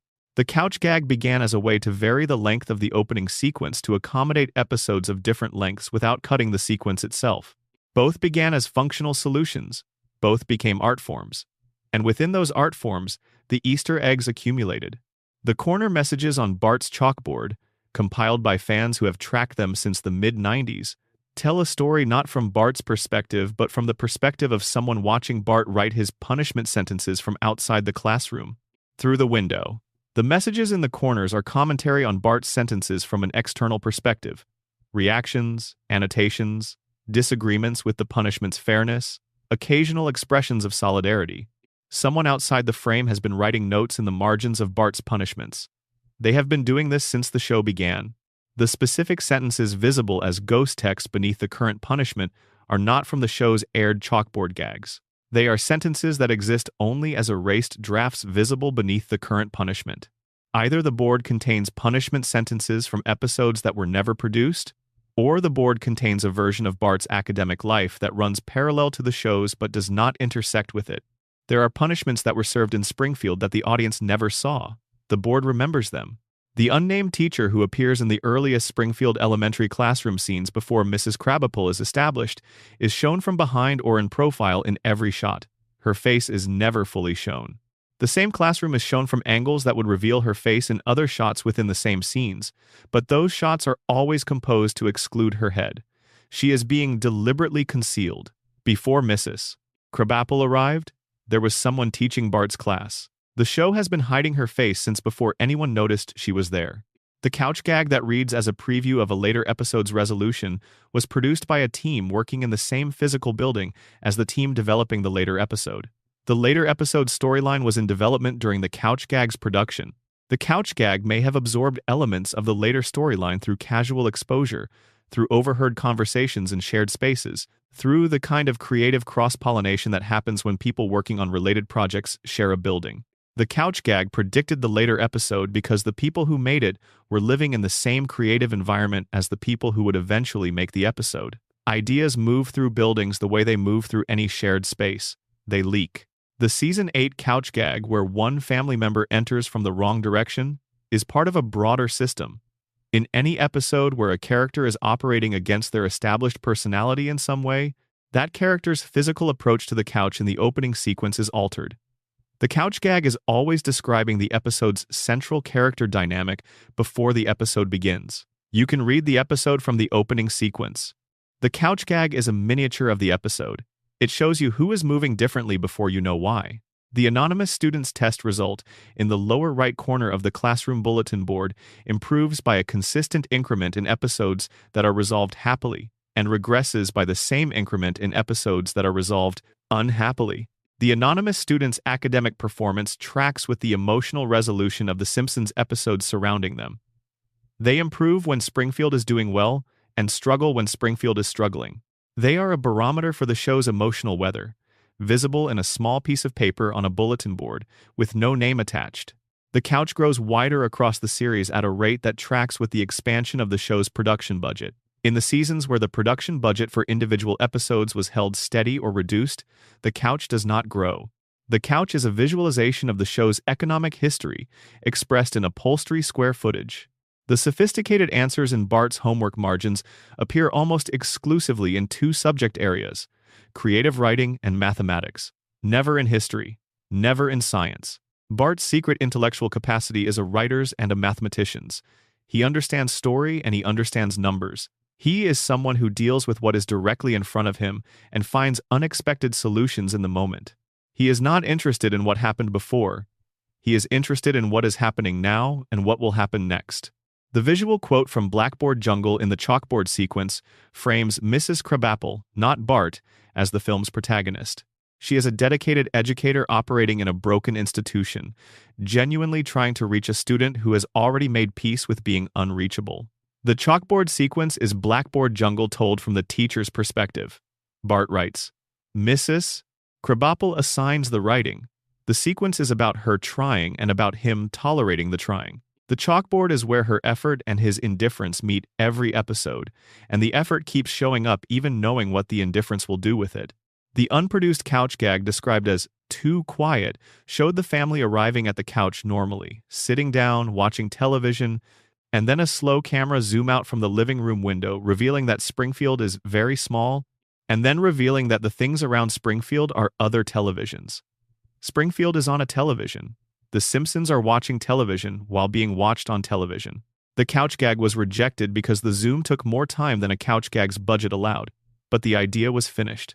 The most honest couch gag ever made was made, and rejected, and shelved. It showed the show what it is. The show decided not to use it. Bart's ambidexterity, if real, means that a number of things about his character that are presented as personality quirks acquire a different meaning. His discomfort in formal academic settings becomes a physical as well as intellectual discomfort. His tendency to approach problems from unexpected angles may be in part the result of a brain that has been trained to perform certain tasks in a direction that does not feel natural, producing a habitual experience of doing things the hard way that has become his default mode. Bart is always writing with the wrong hand, metaphorically speaking. He has become very good at it. Not because he was trained well, but because he has spent his life finding out what you can do when the tools are not built for you. The tribute in the couch gag for a deceased cast member places the object associated with that person in the corner of the frame where their character would normally sit. The empty spot where they would have been contains instead the object that represents where they actually were in their life outside the show. The character's place is empty. The person's life occupies it instead. The tribute is an absence filled by a presence. It says, the character is gone. The person is here. The classroom clock runs accurately in certain episodes, tracked by the sound of ticking in the background ambient audio. In episodes where the clock has stopped, the ticking is absent. The clock silence is not just visual. The room sounds different when time has stopped in it. The absence of ticking is the sound of Springfield's most common condition, a room where time is passing for everyone and marked for no one. The hidden dedications embedded in background text across seasons include, in aggregate, approximately 40 individuals across 36 seasons. Some of the dedications are for people who have since died. Some are for people who are still alive, and who, if they have ever seen the specific episode, would need to know where to look to find themselves. The dedications are a private room inside a public building, a space where the people who made the show kept the people who made them. Most of those people will never know they are there. The people who put them there knew. That was enough. The one-frame rule's evolution across the show's history has made it a conversation the show is having with itself. In the most recent seasons, the special frame often contains a reference to an earlier special frame from a previous season, creating a network of hidden cross-references that links episodes across decades of production. The one-frame rule has become a longitudinal project. The show has been annotating its own history, one hidden frame at a time, creating a document that only exists in the space between normal viewings, readable only by the person who stops. The pearl count on Marge's necklace reaches its maximum values in episodes where Marge is carrying burdens she has not shared with any other character. The pearls accumulate with private suffering. When she shares her burden, the count decreases. The necklace is full when she has said nothing. It lightens when she finally speaks. The necklace is a measure of Marge's silence. It has been measuring her silence for 36 seasons. The count has never been zero. The television antenna on the Simpson home has been bending east at a consistent rate. The direction it is rotating toward, extended past the network headquarters it would pass on its way, leads to a location in the Atlantic Ocean. Unless the antenna is not pointed at a specific location on Earth, unless the direction it is rotating toward is not a terrestrial destination, the antenna is using the networks as a landmark on the way to somewhere else. Where it is going, the show has not said. The treehouse grows more elaborate between episodes. Nobody in the show has been seen working on it. It simply becomes more complex over time, as if it is constructing itself during the unobserved time between stories, following an architectural vision that nobody in the Simpson family has articulated. The treehouse is building itself toward something. The question is what it is building toward and when it will be done. The view through the kitchen window has become complex enough that several background details visible through it are identifiable as modified versions of real suburban landscapes from the Pacific Northwest. The kitchen window has become a window onto a specific real place, while the house around it remains fictional. The world outside has grown more real as the years have passed. The kitchen window has been slowly revealing where Springfield is, one detail at a time, through the glass. The medicine cabinet behind the bathroom mirror is one of the most faithfully maintained continuity documents in the show. A medical history of the Simpson family expressed through its contents, updated between episodes to incorporate new information established in the show's most recent storylines. The cabinet knows everything that has happened to the family. It keeps it in bottles and tubes and blister packs. It is organized by person and by condition, and by the approximate date the condition was first established in the show's canon. The medicine cabinet is the most complete medical record in Springfield. The tradition of hiding real people's faces in animation backgrounds is older than The Simpsons. But what makes The Simpsons version distinctive is not its prevalence, but its specificity and care. The hidden figures appear at specific moments, in specific positions, in specific contexts that relate to the person being depicted. The placement is always intentional. The connection between the person and the moment in which they appear is always there. The crowd scene maps of the production office have been extended by fans who studied the show's production records alongside episode credits. The results show that the spatial logic of the crowd arrangement, with staff positioned according to their physical location in the building, extends beyond the meeting room to reflect even the hierarchical structure of the production. Staff who were more senior in the production hierarchy appear in positions that correspond to their status relative to others. The junior staff are at the edges, the senior staff are at the center. The crowd is a social diagram of the production team as well as a geographic one. Groening's childhood teachers depicted in Springfield Elementary's staff are not caricatured cruelly. They are drawn with the particular kind of complicated affection that comes from remembering someone who mattered to you in a context that also occasionally made you miserable. This is the specific emotional register of childhood memory. Not pure nostalgia, not pure resentment, but the mixture that people who mattered to you in difficult circumstances tend to occupy permanently. Groening drew his teachers in the only way that is honest about what teachers are, which is complicated. The art director's house at the end of Evergreen Terrace is the most detailed house in the neighborhood that nobody lives in. You can see its yard, its mailbox, its porch, at different times of day and in different weather conditions. It exists with the same visual specificity as any named character's home, but nobody has ever been introduced there and no storyline has ever been set within it. The art director who lived at the end of the street drew the end of the street in loving detail and then left. The house he drew has been there ever since, in his memory's proportions, in the neighborhood he helped build, at the end of a street named for trees that don't grow there. The celebrity caricatures appearing in background positions during periods of public controversy are placed there not at the beginning of the controversy but at its midpoint, after the initial news break but before the resolution. In the period when the story is receiving its heaviest media coverage but when the outcome is still unknown. Springfield acknowledges controversies in their most ambiguous moment. The cameo appears in the background, not the foreground. It does not take a position. It simply places the person in Springfield, in the crowd, at the moment when their public story is at its most unresolved. Springfield does not judge. Springfield watches. That is what Springfield does. Apu's immigration document address corresponds to a real building that, at the time of the episode's production, was a multi-unit residential building in a neighborhood with a significant South Asian immigrant community. The address on Apu's immigration documents is a real place where real people from South Asia have lived. It is not a fictional address invented for a cartoon. It is a real address that someone on the production team connected, through research or personal knowledge, to the experience of South Asian immigration to that city. The care embedded in that detail, the specificity of placing Apu's origin in an actual community rather than a generic invented location, is a form of respect that the show has rarely been given credit for. Young Barney Gumbel's photograph is a portrait of what it looks like when a specific kind of potential remains permanently unrealized. The show understands that failure is not usually the result of a sudden collapse, but of an accumulation of small concessions, small retreats, small moments where the easier thing was chosen, and the easier thing turned out to be the beginning of a direction that proved very hard to reverse. Barney did not fall off a cliff. He walked downhill for a long time.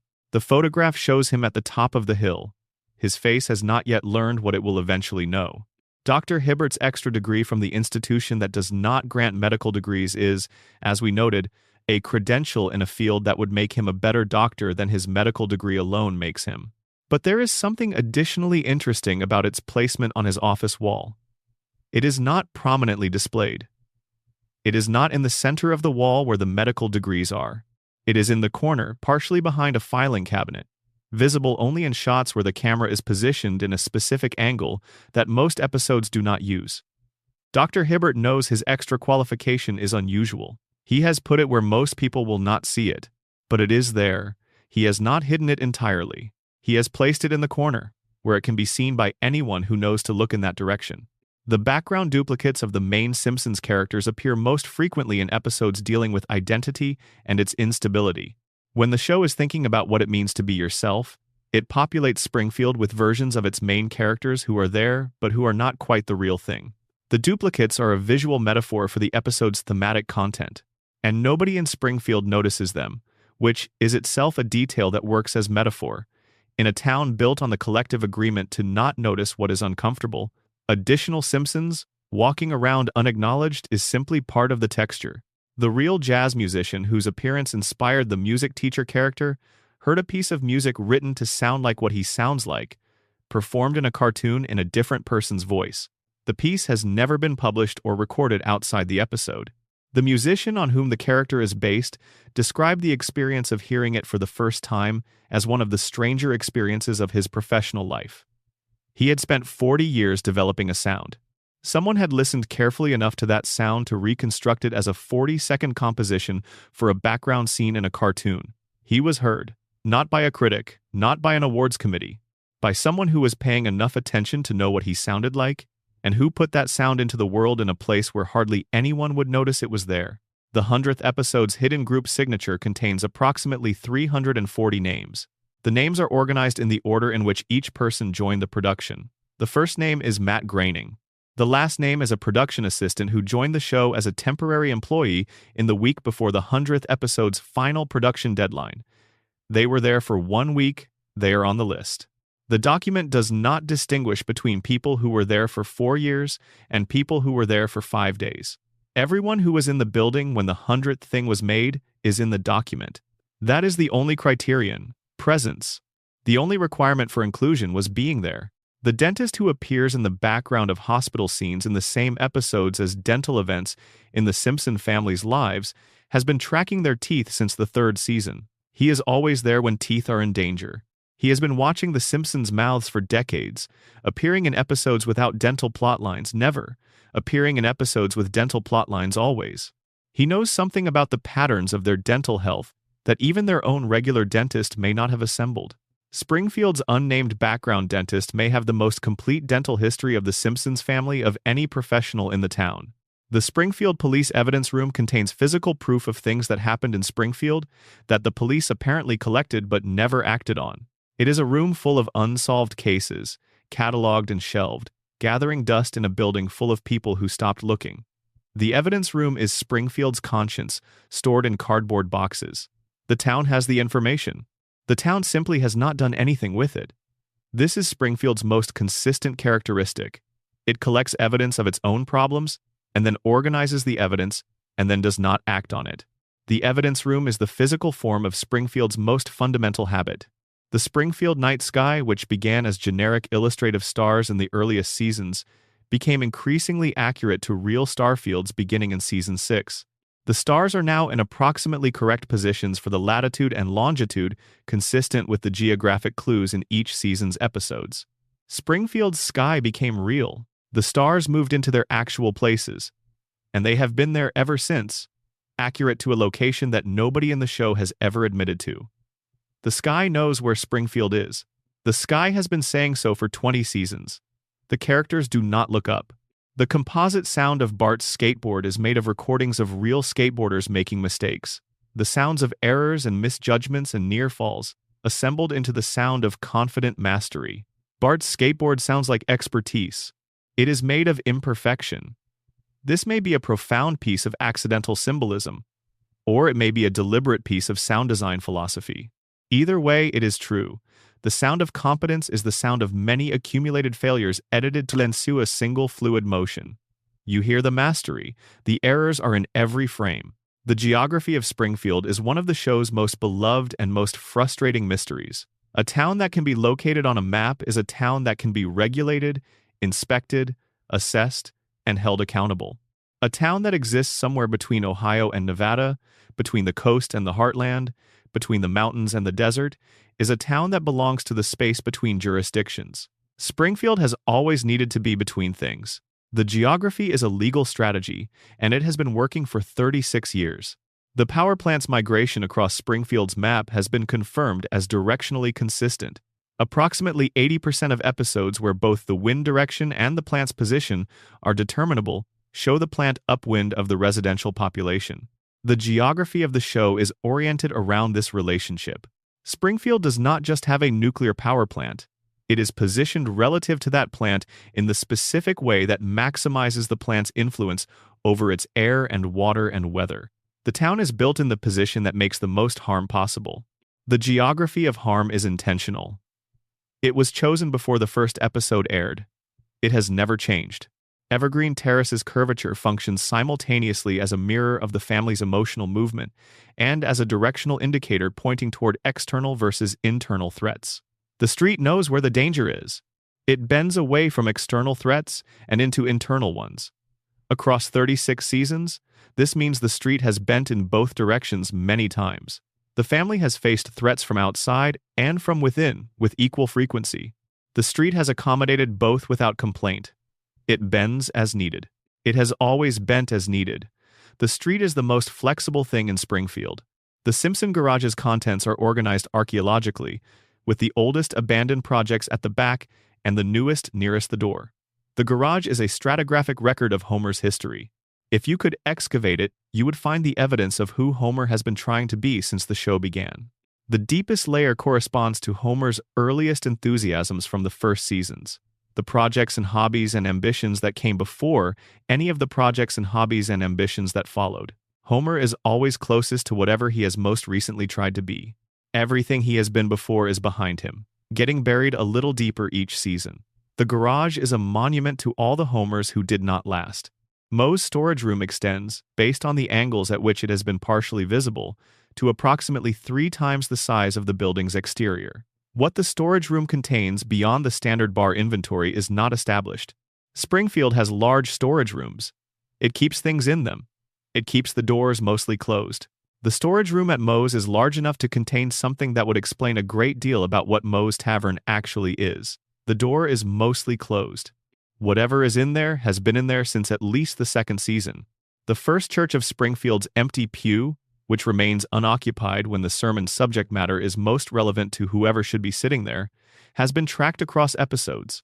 The complete record of absences reveals that the people who are missing when their presence is most needed are always the ones with power, the ones with resources, the ones whose attendance at a sermon about their specific failures would require them to sit in that pew and listen to a description of themselves. The powerful do not come to church when the sermon is about power. The empty pew is the record of who is not there. In Springfield, the empty pew is the most revealing document in any given episode. It shows you who knows they should be there and has decided not to come. The drawing in the Springfield Elementary basement, depicting a building with the proportions of the nuclear power plant predating the plant's construction, has been analyzed by fans who study the show's visual language. The cooling tower proportions, the arrangement of secondary buildings, the relationship between the main structure and the surrounding landscape, all are consistent with the specific power plant that would eventually dominate the Springfield skyline. Someone in that school drew the instrument of their own future harm. The drawing is in the basement of the school that Burns's plant would eventually defund. Whatever force creates the things that damage communities announces itself in advance. The drawing was there before the plant was built. The school held the drawing. The plant defunded the school. The basement kept the drawing of the plant. The Springfield Post Office wanted wall has never displayed Burns's face. In 36 seasons, across every instance where the wall is visible, Burns has not appeared on it. The man who owns the most dangerous facility in Springfield, who has committed the most well-documented crimes in the town's history, has never been wanted by the Springfield Post Office. The law knows who to look for. It has decided not to look for Burns. This is the most specific statement the show's background art makes about the relationship between institutional authority and power. The law does not pursue the most powerful. The wanted wall is a record of who the law considers pursuable. Burns is not on the record. The Town Square Monument's founding father holds different documents in different episodes: a land deed, a list of laws, a financial statement. The monument is always holding something that establishes someone's claim to something. His hands have never been empty. The founding father of Springfield built his legacy on claims. On property, on authority, on money. He is depicted holding the instruments of those claims, rotating through them, presenting each one to a public that cannot read it at the size it is written. The founding father is showing Springfield the basis of its own existence, and Springfield is walking past without stopping to look. The protective garden ornament in the Flanders yard, placed according to a tradition that positions a watchful figure at the boundary of a property to ward off harm from the adjacent space, has been facing the Simpson house for 36 years. For 36 years, Ned Flanders has had something at the edge of his yard that is there specifically to protect his family from what lives on the other side of the fence. He has never mentioned it. The protective object has been doing its job. The Flanders family has been largely fine. The object faces Homer's home every day. Homer has never noticed. The protection works not because Homer sees it, but because Ned maintains it. The house at the end of Evergreen Terrace goes dark in episodes produced closest to major transitions in the show's creative leadership. The light is always already dark before anyone knows something is about to end. This is the light's function. It is not a warning system, because warnings come before events, and the light is already dark when the events arrive. It is a barometer. It reads the pressure in the building before the pressure produces its effect. The house at the end of the street knows when something is ending before the show acknowledges that anything is ending. It goes dark for a reason that is not yet visible to anyone watching. Then the ending happens. Then, in the next season, the light comes back on. The vehicles in Springfield display license plates, whose formats correspond to real state plate designs from the specific year each episode was produced. The DMV records embedded in Springfield's license plate system constitute a quiet geographical argument. Springfield has neighbors. Other states border it. Cars from those states visit Springfield, and the plates on those cars are accurate to the states they represent in the year the episode was produced. The show has been building the case for Springfield's specific location through vehicle registration for decades. Nobody has compiled the complete plate database. It would tell you where Springfield is. The answer is in the parking lots. It has always been in the parking lots. The comic book guy has been reading the same comic for decades, one cover per appearance, and the cover art depicts sequential panels of a story that forms a complete narrative when assembled in broadcast order. The complete narrative, as assembled by fans who have cataloged every appearance of the comic book guy holding a comic, is a parody of a specific well-known comic book story involving a character who believes they are the only person who truly understands the world around them, and who discovers, at the story's conclusion, that understanding has made them more alone rather than less. The comic book guy is reading his own story. He reads it one cover at a time. He is nowhere near the ending. Maggie Simpson's stuffed bear, which appears in every episode where her toys are shown, always faces the direction she is looking or moving. When Maggie turns, the bear has already turned. When she moves toward something, the bear has been facing it already. The bear is not a stuffed animal. The bear is a compass, and it has been pointing toward whatever Maggie is going to do next since she was first introduced. The bear knows things Maggie has not yet done. The bear is always ahead of her. The bear is always ready. The formal family portrait in the Simpson living room responds to the emotional state of the household. In episodes where the family is unified, the expressions in the portrait are warm and open. In episodes where the family is fractured by conflict or stress, the expressions in the portrait are tighter. The portrait reflects the family, not as they are in the moment the portrait was painted, but as they are in the moment the camera is looking at it. The portrait is a mirror. It shows the Simpsons as they feel, not as they look.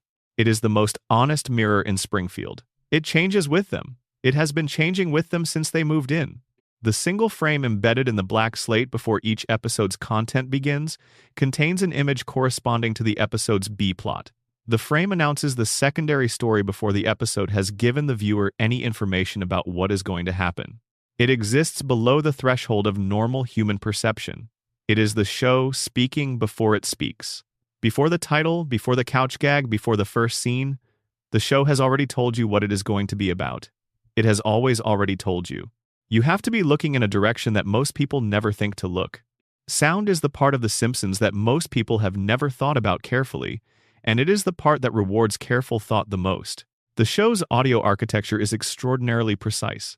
Every ambient sound, every piece of incidental music, every background conversation that is just barely audible under the dialogue of the main characters is placed there deliberately. Nothing in the show's audio track is accidental. And hidden in the precision of that audio track are things that you have been hearing for decades without registering that you heard them. The Alf Clausen score that anticipates the ending 2 minutes before the narrative arrives, there is part of a broader compositional practice in Clausen's work on the show. He scored each episode by watching it without knowing what had been cut or added at the final edit, then adjusted his compositions for the final version. In episodes where the edit changed significantly between the version he scored and the version that aired, the score sometimes contains emotional cues that are responding to footage that no longer exists. The music is grieving for a version of the episode that was cut. You can hear it if you know what you are listening for. The music suggests something is about to happen that does not happen, because the thing it is suggesting was in the footage that was removed. The voice actors' natural regional accents appear in their performances in a pattern that is the inverse of what you might expect. They surface not in moments of casual speech, when regional accent features tend to be at their most prominent, but in moments of extreme stress or heightened emotion. When a character is pushed to their absolute limit, something in the voice actor's trained control of their character voice loosens slightly, and what comes through is the regional sound of the person doing the performing. These moments are brief. They are framed by correctly executed character voices on either side. But they are there, in the same episodes and at the same moments, consistently enough to constitute a pattern. The real people underneath the characters appear when the pressure is high enough. The accent is a window. It opens when everything else is shutting down. The bassoon player's continuous wrong note across 50 episodes of background music was placed there as an extended Easter egg by an orchestrator who wanted to see how long it would take someone to notice. The note is not outrageously wrong. It is a note that is within the range of plausible orchestration errors, specific enough to be a mistake but general enough to not immediately arrest the listener's attention. 50 episodes. 50 episodes of background music containing that note, and nobody in the show's audio review process caught it. The orchestrator who placed it eventually gave an interview in a trade publication in which they mentioned that they had placed something in the music that nobody found. They did not describe what it was. Fans have been listening ever since. The episodes where the incidental music is in a minor key corresponding to the episode's ending emotional note can be identified before the episode begins by listening to the first music cue that plays under the main title's fade. If the fade music is minor, the episode will resolve in a minor emotional key, meaning with something unresolved, something incomplete, something that cost someone something they needed. The show's music announces its intentions before the story does. You can use the opening music as a reader for the emotional conclusion. It has been working this way since the 4th season. The MIDI mock-up versions of Danny Elfman's main theme, audible in 3 specific episodes where the wrong audio mix was used for broadcast, are themselves interesting artifacts. The MIDI mock-up is what the theme sounds like before the orchestra records it, a synthetic, slightly mechanical version that preserves the harmonic and melodic content of the composition while sounding nothing like the finished product. The 3 episodes where the MIDI mix aired briefly exposed the skeleton of the theme. You could hear the architecture before the surfaces were applied. The theme was always there.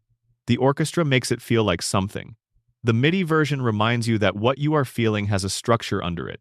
The ambient sound library for the Springfield Elementary hallway contains, mixed very low into the background, a recording of a conversation between 2 people that is partially intelligible if the audio is boosted significantly. The conversation, as reconstructed by fans who have isolated and amplified it, discusses an administrative matter at a school that is not Springfield Elementary. The layout described, the student numbers referenced, the staff titles used are consistent with a real American public school of the kind that might have provided recording space for a sound team needing authentic school ambient noise. The background conversation in Springfield Elementary's hallway is a real conversation from a real school, recorded somewhere, preserved in the ambient library, and playing in the background of a fictional school for 30-plus seasons. Real students having a real conversation about a real thing that mattered to them are present in every hallway scene. They are always in the background. They are never identified. The doorbell at 742 Evergreen Terrace plays a specific interval, a falling major third that is the same interval as the opening 2 notes of the Simpsons theme's main melody. The house is tuned to the show. When someone arrives at the Simpson home, the house announces the arrival with a 2-note fragment of its own theme music. The doorbell is the show recognizing itself. Every visitor is introduced with the show's signature. Every arrival is scored with a piece of the composition that defines the world the visitor is entering. The sound design of the power plant contains a low-frequency drone that was recorded at a real nuclear facility and cleared for use in animation.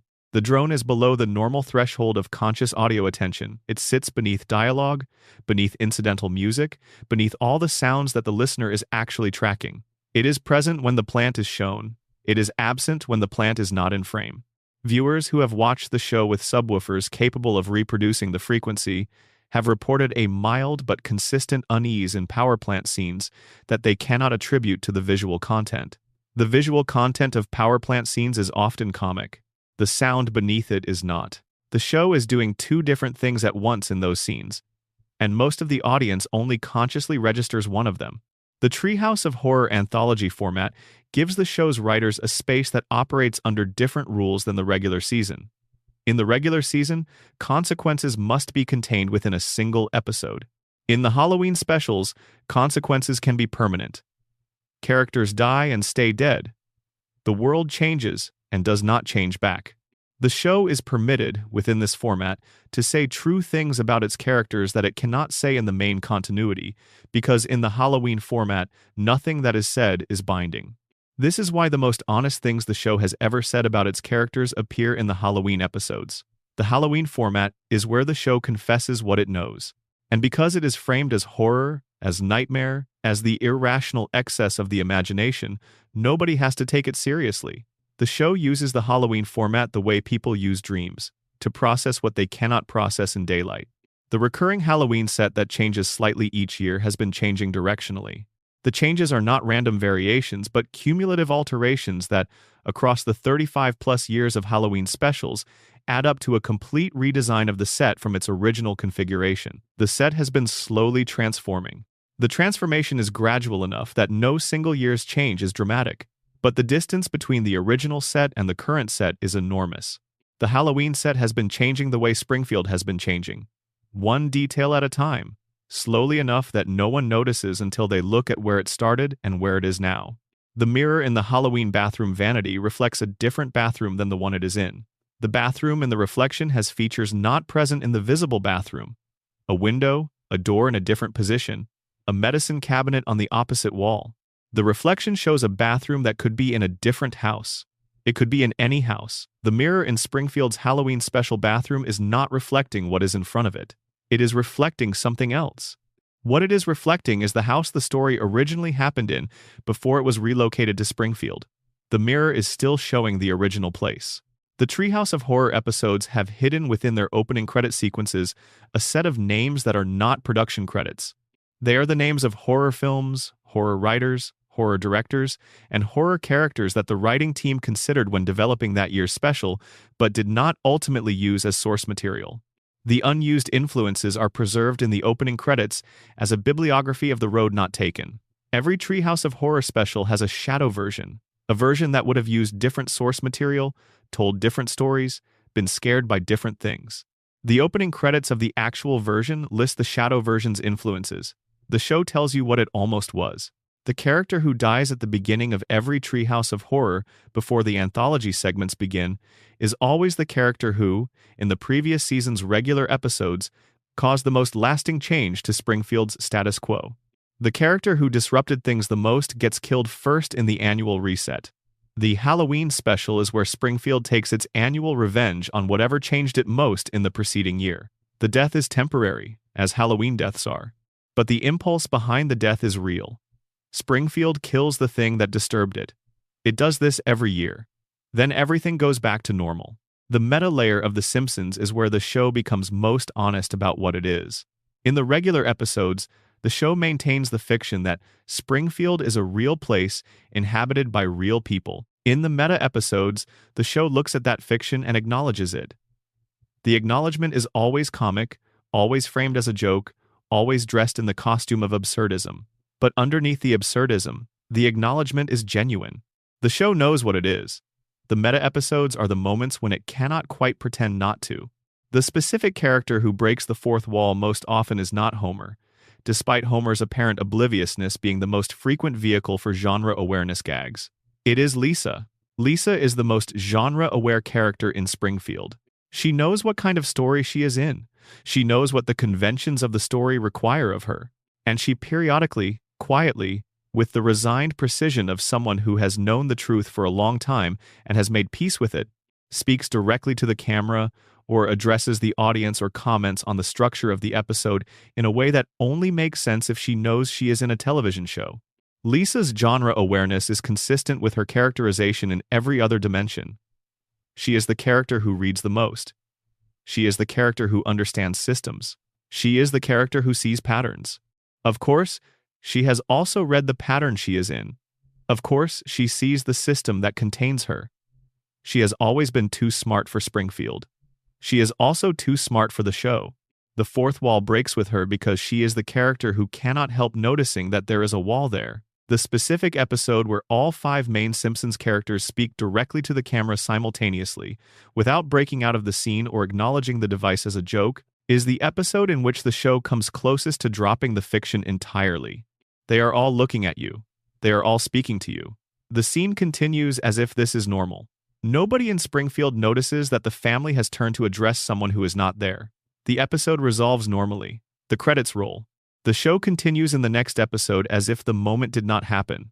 But it happened. They all looked at you at the same time, and then they looked away. The documentary that treats the Simpsons family as real and notable, a show within the show that appears across several episodes with consistent production values and a continuing host, has been adding to its subject's mythology with each appearance. The documentary has been running longer within Springfield's television landscape than many real documentary series run in the real world. It has a host who has aged slightly between appearances. It has archival footage that refers to events from the show's early seasons in the language of historical document. The documentary inside the show is building an oral history of the Simpson family that is more comprehensive than anything in the show's main continuity. The show has been making its own historical record for decades. It is the most reliable document of Springfield that exists. The newspaper review section that describes the episodes in progress at the time of each episode's production treats the fictional episodes being produced in Springfield as if they were real television programs being reviewed by a fictional television critic. The critic's opinions are consistent with how the episodes being reviewed are actually received by the real-world audience.